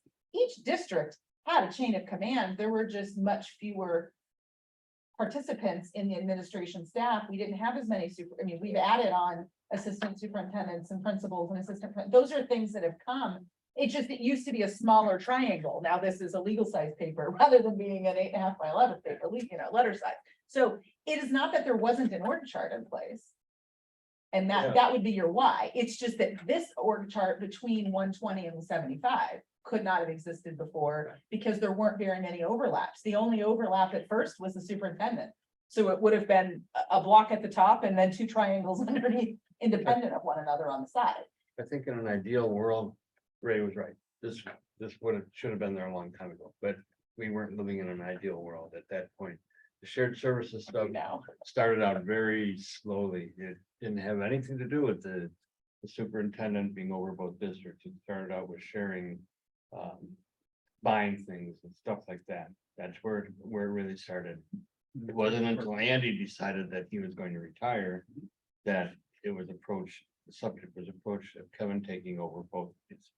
And I was skeptical back then because it put a lot of burden on him, for one thing, kind of a watchdog, and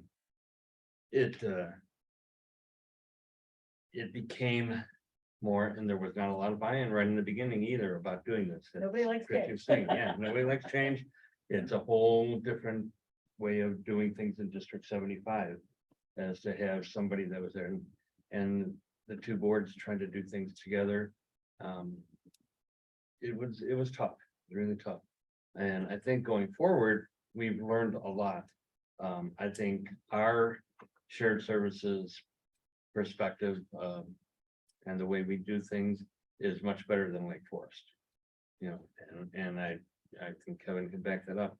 They were having problems at the time when they did it, and having a superintendent over multiple part of the district. Taking our time, making sure we're doing things right. Living through the ups and downs. We've progressed to a point where now we can put this out there to be used.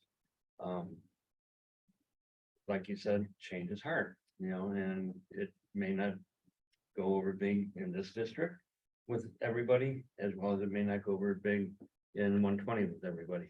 But I think you need to have something like this to go forward. I unfortunately went through the 5 superintendents in District 120. One was a retiring one.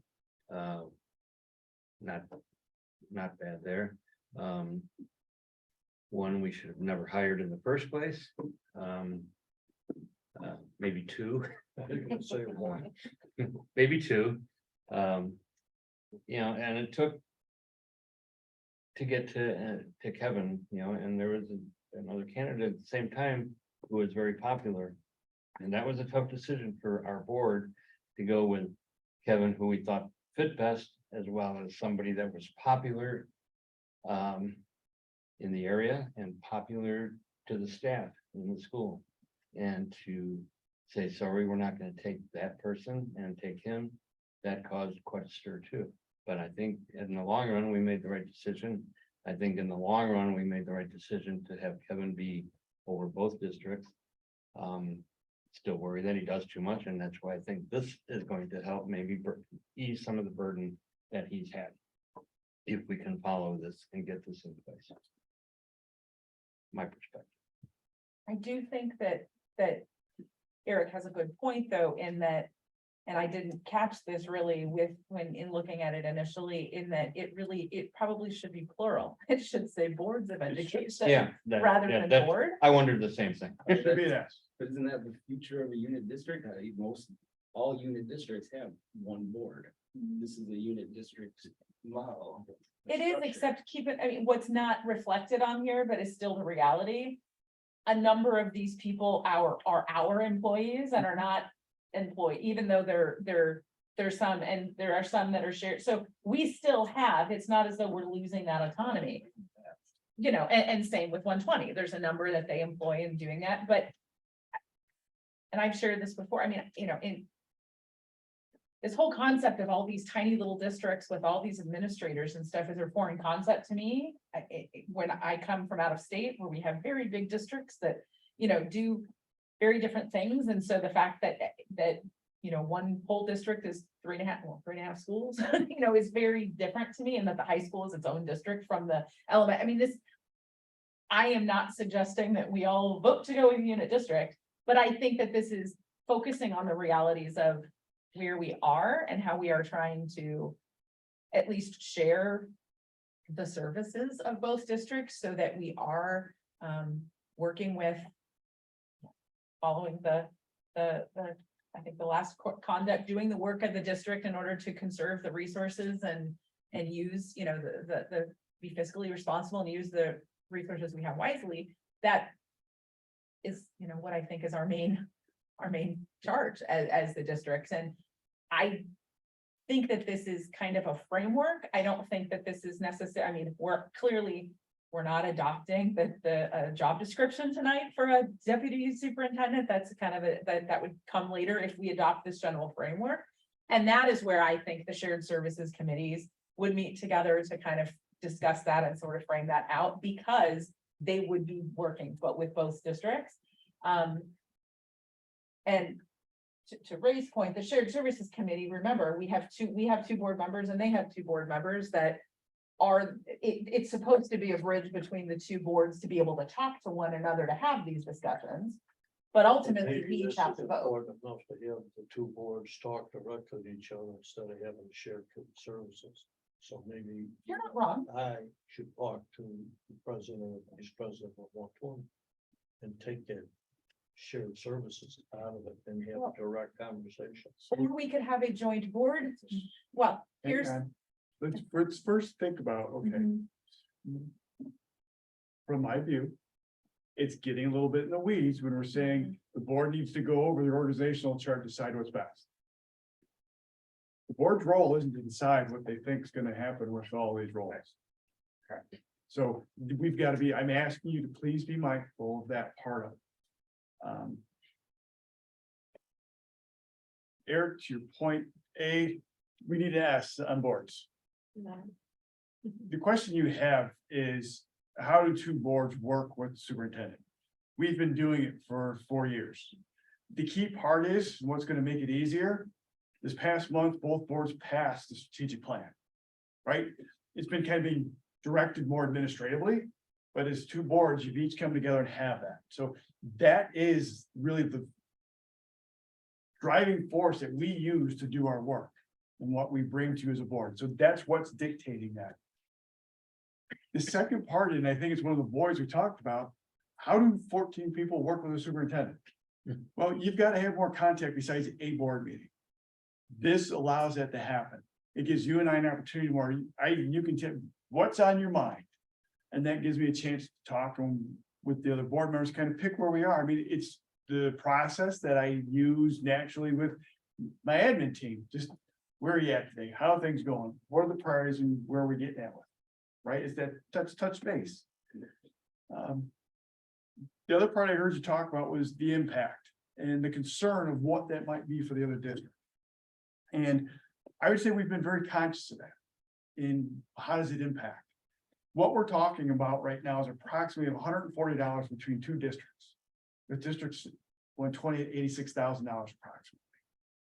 We've had other positions that we've brought forward shared service wise that have had that kind of a financial impact for whether it's been us or at 120.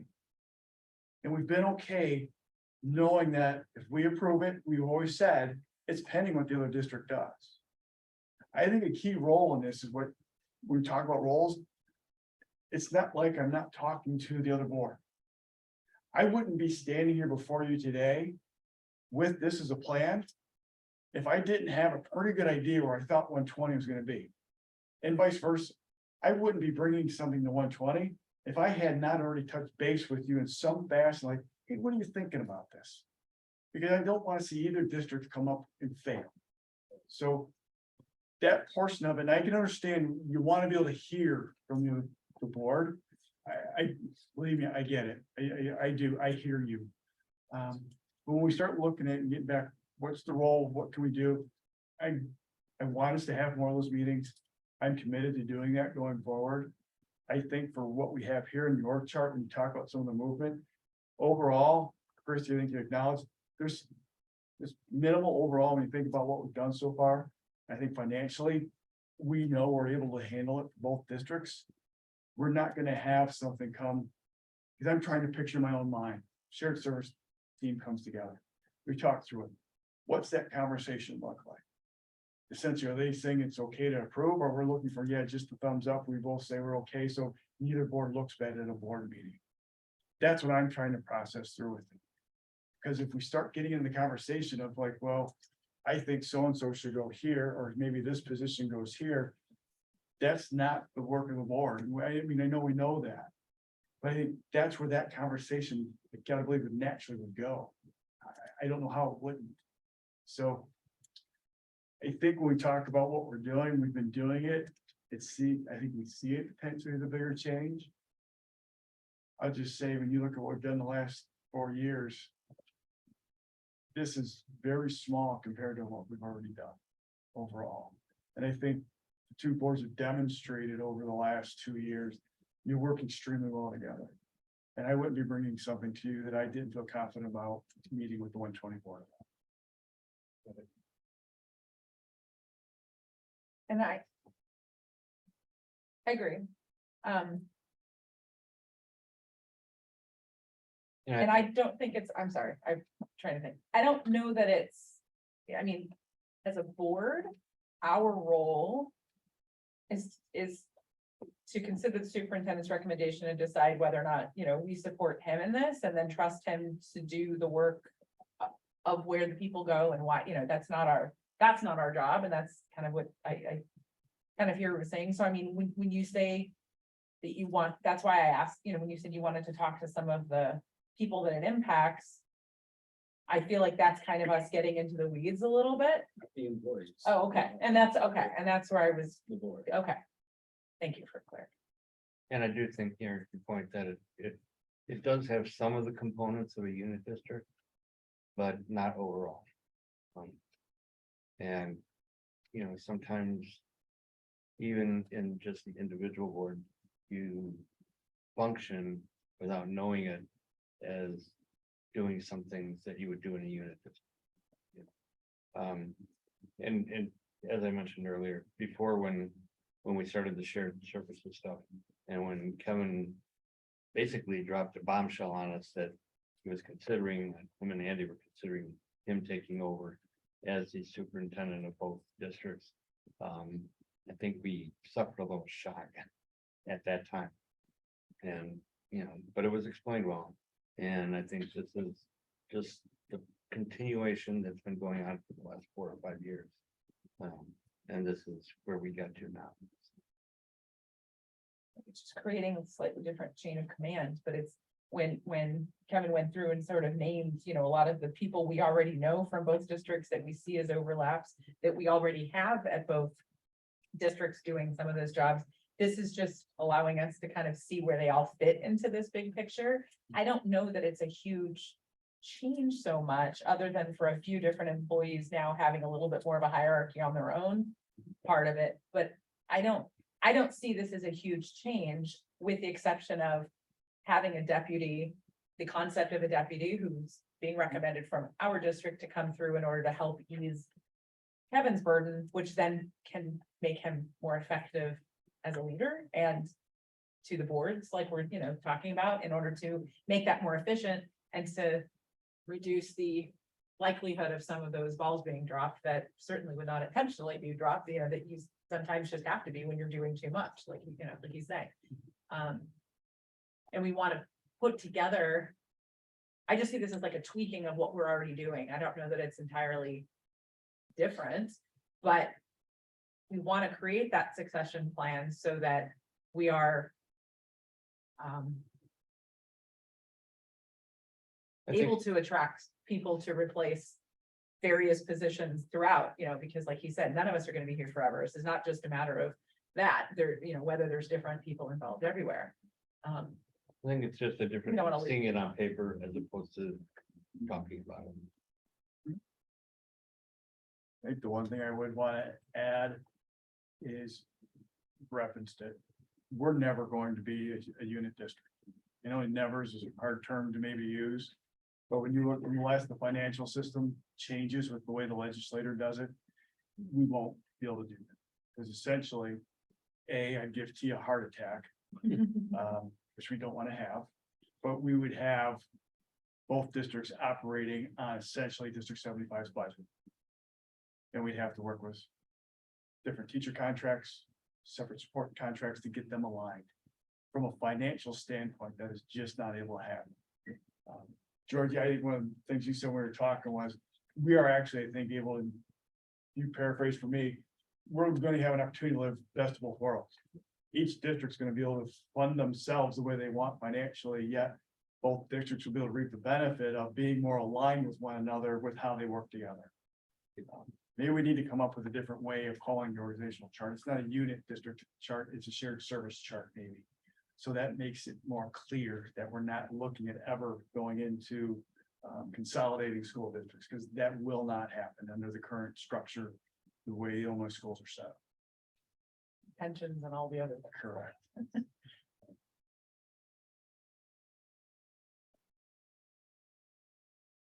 Great discussion. Okay. So at the end, so we've got some options out there. I would still ask that it is up for an action item for this evening, so if you would please consider that for tonight's meeting. Looking through the chart. Next one is an opportunity for the board to discuss the superintendent's evaluation process. Following right on up.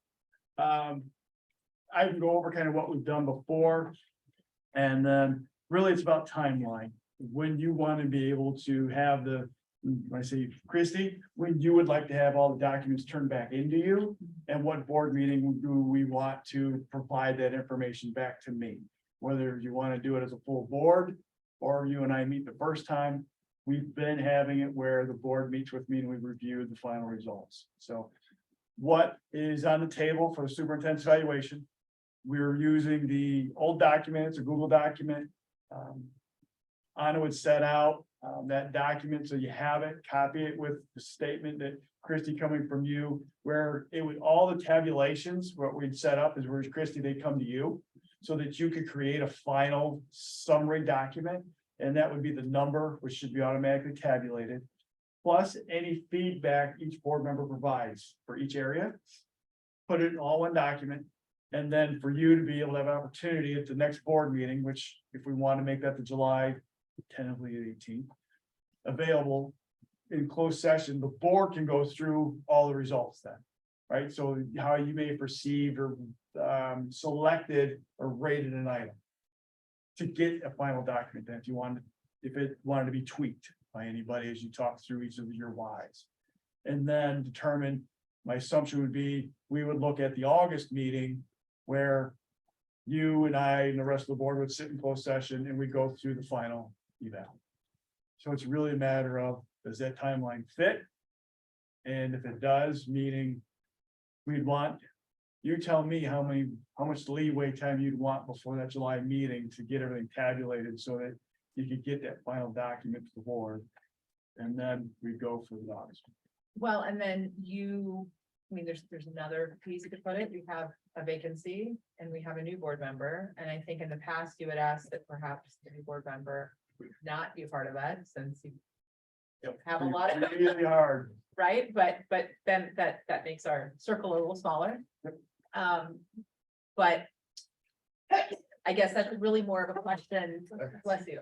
It's not a question of how long I need to tabulate, it's how much does everybody need to complete it so that they can get it to me to tabulate. Because once I have them, I can, I can tabulate that, that's not a problem. My other concern is knowing that we're adding in some interviews and some other meetings. Beforehand, I think it was the 13th, is that what we're looking? So that adds yet another layer of piece, plus we've got a holiday coming up. I don't know if anyone has, I'm not going anywhere. I don't ever go anywhere. My kids go to camp, I stay home. But whether or not everyone's gonna have time to put it together and how much time everybody here needs to put that together. I know that you'd sent out some materials, for us to take a look at into doing that hit the highlights on those goals. And then, it's just a matter of each of us completing that Anna can send out and then getting that to me. So I guess the question is from you. If you guys had a week or, like a week or 10 days, 2 weeks to put that together, is that enough time for you guys to get it to me so that I could have it for a few days, week, whatever, to tabulate that and have that ready for that July 18th meeting? I don't have, like I said, I'm not going anywhere. I don't have a problem. I'll make it work, even if it's at midnight, whatever. I'll sleep in. But I don't know. How quickly would we be able to provide the document to the board members to be able to start working on it? What is your work The schedule? Google look like? document. Next week.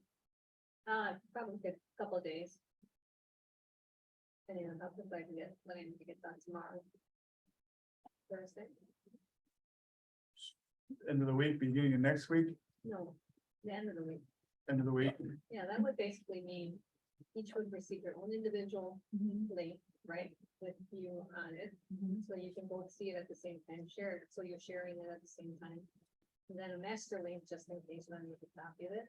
And then with that time, so if you tell me, like, today's the 20th, you wanted to complete it by the 7th, right, board members? So that gives you the whole week then, Christine, from the 10th to the 14th.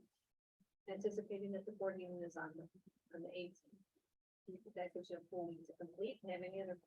Is everybody comfortable with a week timeline? Like I said, I'll make it work, and if each of us are doing the one piece, I think it's something we can easily each do in a sitting. It's just a matter of making that time to do it. And then I can then take that information. It would be about 13 days total from tomorrow, or at least anywhere between 11 to 13 days, if I send it out by Friday. For the board members or for me and the board members? So it's basically, we're saying like 7 days for the board members and then 6 or 7 days for me. Right. Right, Well, 6. you get 5 days. They 5 get 1, 2, 3, 4, 5, 6, 7, 8, 9, 10, 11, 12 days Okay, For Chris, for me, but that's okay. with all the board members. But they would be doing theirs in the first 7 days. Yes, not 7 days, no, 12. 12. Oh, Everybody gets, so from essentially the end of the week till July 7th, everybody could fill it out. Then you'll have essentially from roughly July 8th until the 14. 14th. So you'd have another week mhm.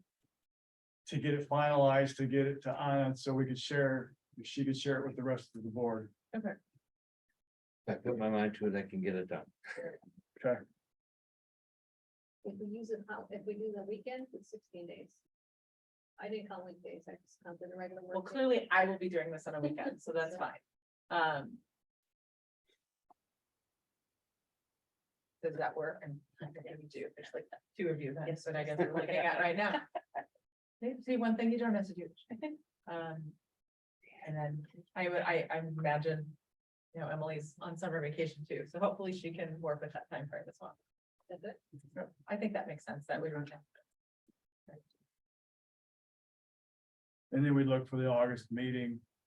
And then I would just meet with the whole board in closed session and go over that.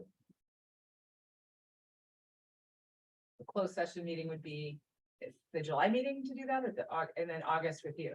August with me. Okay, So the first closed session in July would be Just for for the us, board to come to together, let's review. okay, Then August meeting, we include you, you bring me in. okay. Okay. All right. So tonight I bring to you follow-up. So CEDAW has agreed to sell the Carl Sandburg South property for the sum of $630,000. That's roughly $42 a square foot. What we are asking for the board to do is to approve that recommendation. What that means is we are agreeing on a selling price. We are working with our attorney. T's working with our attorney on the terms and writing up the contract. This happened much quicker than we had anticipated. What we do know is the executive board's not meeting again for roughly 4 months, probably 3.5 by now. That's their next opportunity to look at this again. Ideally for 75, we would look to want to close and take possession roughly a year from now. So those are the details that we're working out with them. Once that's finalized with what the terms would look like in the contract, we would then bring back to you that contract for final approval. So we anticipate that won't be for another roughly 4 months. So we'd ask that you approve the agreement of the purchase of that property.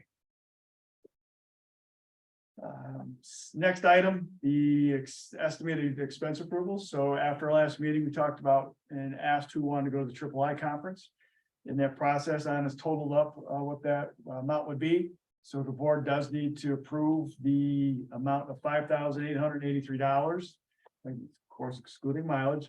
And that's for the cost for our staff to be able to go to the III conference in November. And then finally, here's where we're doing some shifts. So we are still looking to be able to fill the vacant board member seat. What we are looking to be able to do is schedule a special board meeting for the July 13th at 5:00 p.m. The purpose of that meeting would be able to bring in candidates and interview them. And for the board at that time to be able to hopefully review and potentially select so that we could reach out to them. You would as a board, you'd select who's calling them. That's historically been our president, so it'd be you, Christie, and offer them the position to join your team. And then since we need to have somebody appointed within 60 days of the resignation, that needs to occur before July 25th. So we are asking the board then to move our original July 25th board meeting date to the 18th. Did I say 25th originally? 21st. July 21st is 60 days. So we're asking to move our board meeting up to July 18th to meet that deadline. So we conduct our regular board meeting and also bring our new board member on at that time after the interviews. Do we have any perspective at this point again? I have not looked at if there's any new applications. I know in talking to a few of you, there's some that have expressed interest. It's just a matter of not, some may or may not want to interview in that process. So what I say is if we don't have applications come in, I think either discussion now or the July 13th meeting needs to happen. And that conversation should entail, do you just want to appoint somebody? And what that would look like. So I would say we'd still keep July 13th. And you'd want to go through some potential people to appoint. What that means, if the board selects, just say you don't get anybody to interview and you can just appoint. The group of you can sit and say, here's some possible candidates that we'd like to discuss. Let's reach out to them. We'd be in agreement. We're just going to go to them.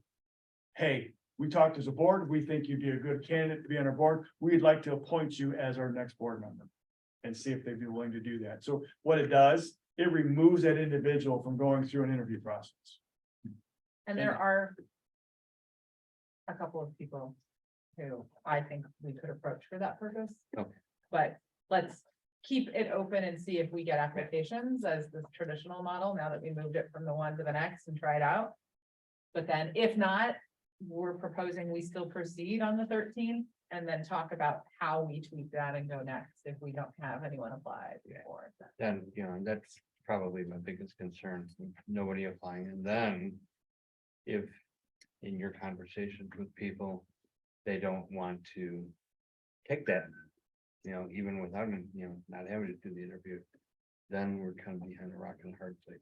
Then it's another bridge to cross. But I would ask then between now and the 13th, if anybody has anybody that they know who might be interested, please reach out, ask them to apply.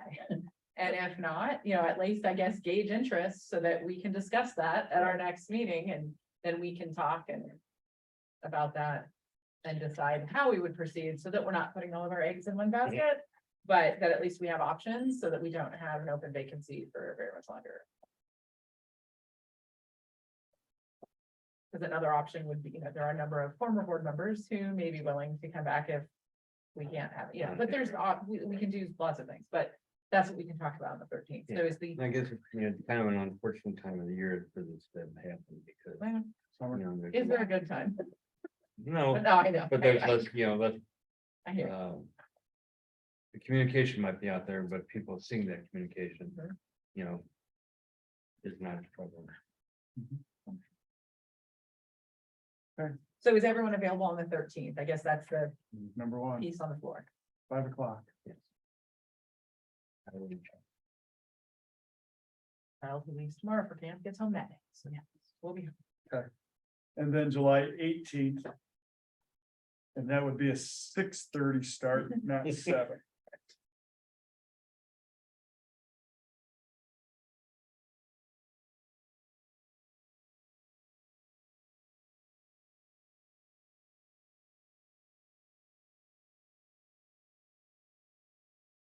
Okay. Thank you for your time.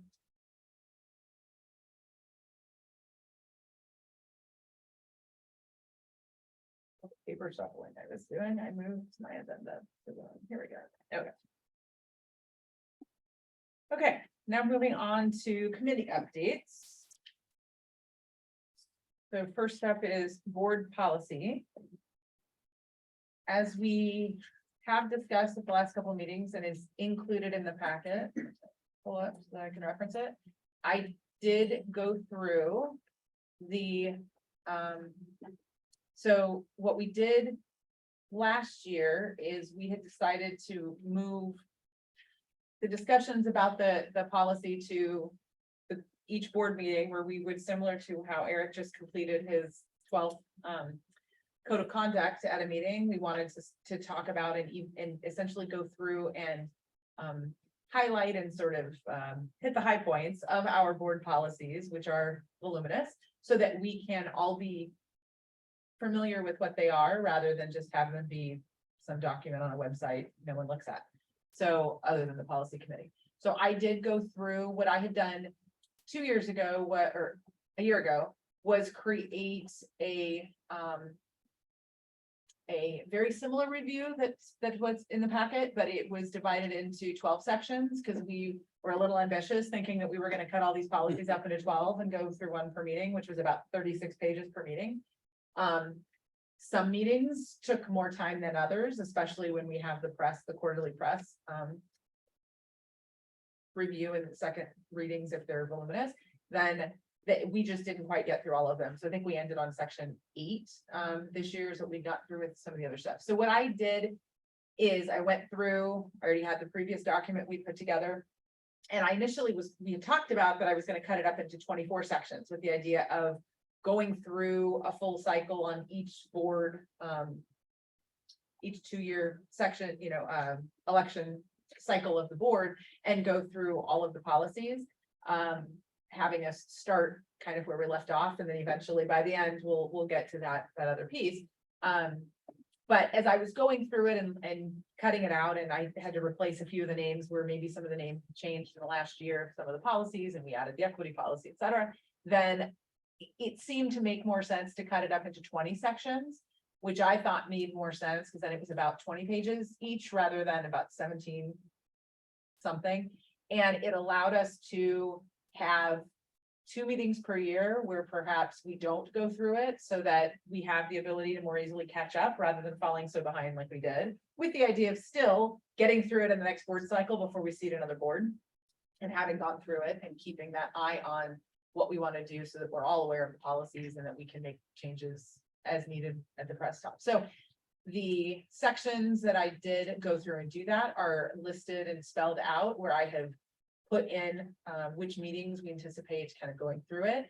You will see that it starts with, because like I said, it goes through. So while it seems strange to have section 1 start with a March of 24 meeting, that's because I didn't want us to start at the beginning and go back and duplicate the first half of the policies that we already kind of went through over the past year. So I had us kind of starting in the middle, which is why it looks a little funny.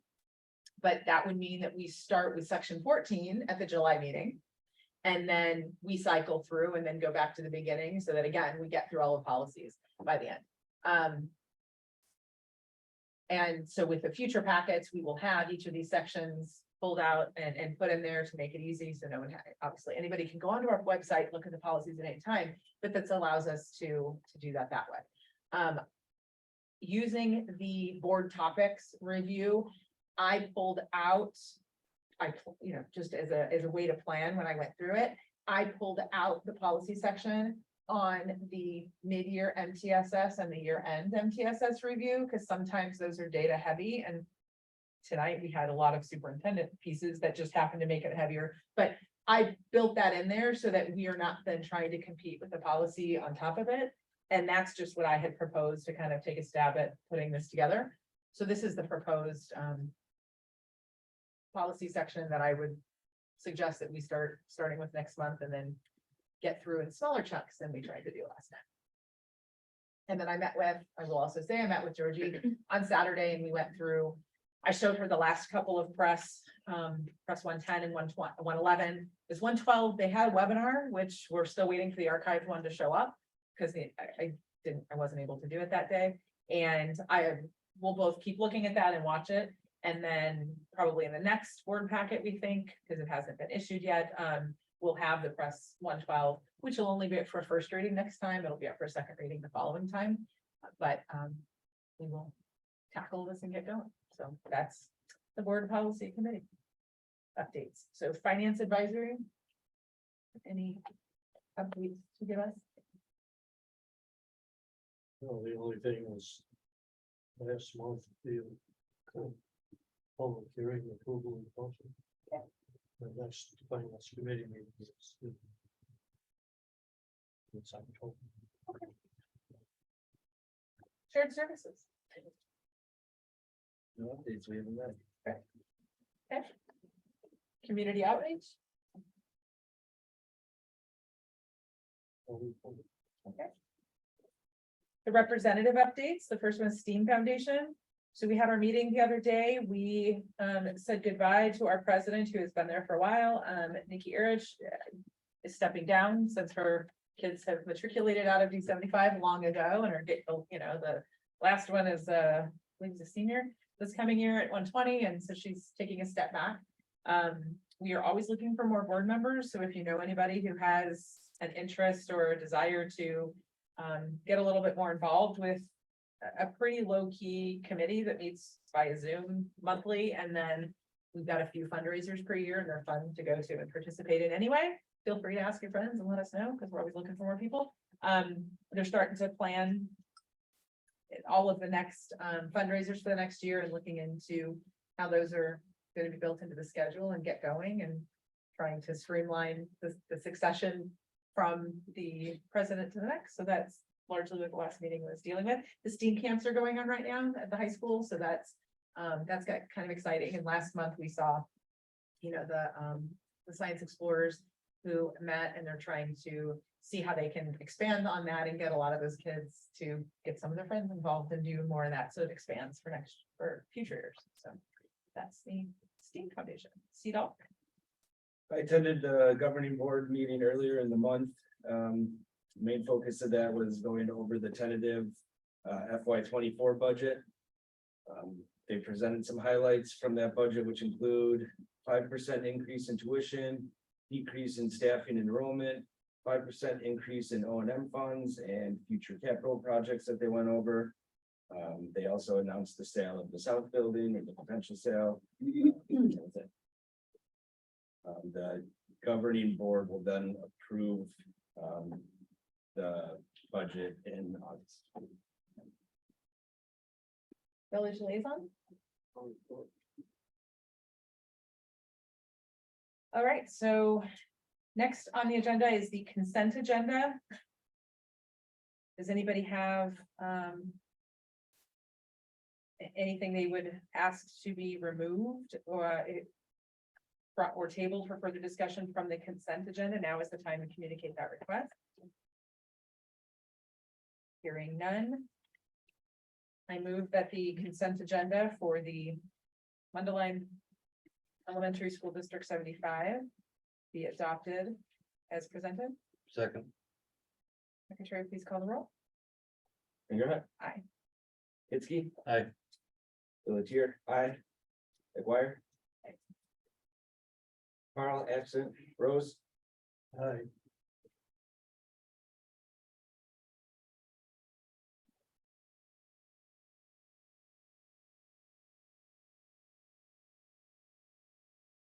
Proceeding with the board action items from the public hearing. I move that the Board of Education of Mundelein Elementary School District 75 accept the superintendent's recommendation to approve the FY 23 resolution waiving the limitation of administrative costs as presented. Second. Secretary, please call the roll. Finger Aye. Rose. Aye. Carl, absent. Hitzke. Aye. Pelletier, aye. McGuire.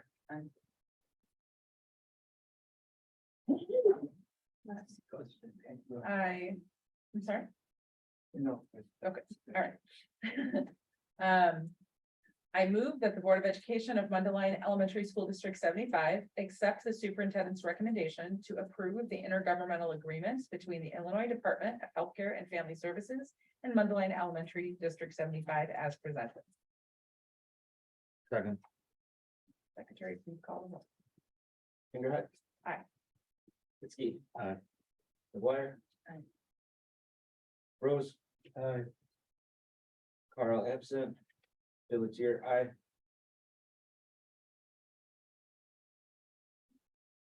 I move that the Board of Education of Mundelein Elementary School District 75 accept the superintendent's recommendation to accept the bid from GFS USA in the amount of $508,746 for the evening custodial services as presented. Second. Secretary, please call the roll. Finger Aye. Rose. Aye. McGuire. Aye. Hitzke. Aye. Carl, absent. Pelletier, aye. I move that the Board of Education of Mundelein Elementary School District 75 accept the superintendent's recommendation to approve the following job descriptions as presented. Facilities electrical maintenance manager and facilities mechanical maintenance manager. Second. Secretary, please call the roll. Finger Aye. Pelletier, aye. Hitzke. Aye. Carl, absent. Rose. Aye. McGuire. I move that the Board of Education of Mundelein Elementary School District 75 accept the superintendent's recommendation to approve the shared services declaration and board agreements as presented. Secretary, please call the roll. Finger Aye. McGuire. Aye. Pelletier, aye. Hitzke. Aye. Rose. Aye. Carl, absent. I move that the Board of Education of Mundelein Elementary School District 75 accept the superintendent's recommendation to approve the organizational chart as presented. Second. Secretary, please call the roll. Finger Aye. Rose. Aye. Carl, absent. Pelletier, no. McGuire. Hitzke. Aye. I move that the Board of Education of Mundelein Consolidated High School District. Okay, we're gonna change that again. I move that the Board of Education of Mundelein Elementary District 75 accept the superintendent's recommendation to adopt the resolution authorizing the purchase of the property at 330 North Ridgemore Avenue, Mundelein, Illinois. Second. Secretary, please call the roll. Finger Aye. Hitzke. Aye. Pelletier, aye. Rose. Aye. Carl, absent. McGuire. Aye. I move that the Board of Education of Mundelein Elementary School District 75 accept the superintendent's recommendation to approve the estimated total cost for 7 board members to attend the 2023 joint annual conference and 2 board members to attend pre-conference sessions for approximately $5,883, excluding mileage expense. Second. Secretary, please call the roll. Finger. Aye. Rose. Aye. Carl, absent. Hinsky. Aye. Pelletier, aye. McGuire. I move that the Board of Education of Mundelein Elementary School District 75 accept the superintendent's recommendation to approve the cancellation of the regularly scheduled board meeting for July 25th, 2023. Second. Secretary, please call the roll. Finger. Aye. Hinsky. Aye. Pelletier, aye. McGuire. Aye. Rose. Aye. Carl, absent. Finally, I move that the Board of Education of Mundelein Elementary School District 75 accept the superintendent's recommendation to approve 2 special board meetings on Thursday, July 13th, 2023 at 5 p.m. and Tuesday, July 18th at 7 p.m., except it's supposed to be 6:30 p.m. at the East District Office. Second. Secretary, please call the roll. Finger. Aye. Pelletier, aye. Rose. Aye. Carl, absent. Hinsky. Aye. McGuire. Aye.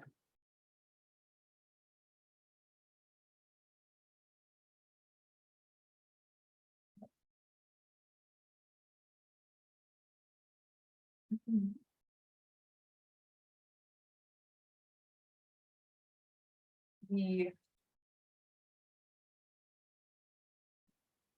Board of Education meeting will now,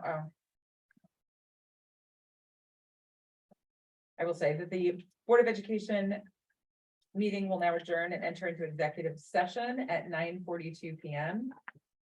I move that the Board of Education go into executive session for the purposes of the appointment and employment, compensation, discipline, performance, or dismissal of specific employees of the public body or legal counsel for the public body, including hearing testimony on a complaint lodged against an employee of the public body or against legal counsel for the public body to determine its validity, and for the discussion of minutes of meetings lawfully closed under the Open Meetings Act, whether for the purposes approved by the body of the meetings or semi-annual review of the minutes as mandated by the statute. Second. Secretary, please call the roll. Finger. Aye. Hinsky. Aye. Rose. Aye. Carl, absent. Pelletier, aye. McGuire. Aye.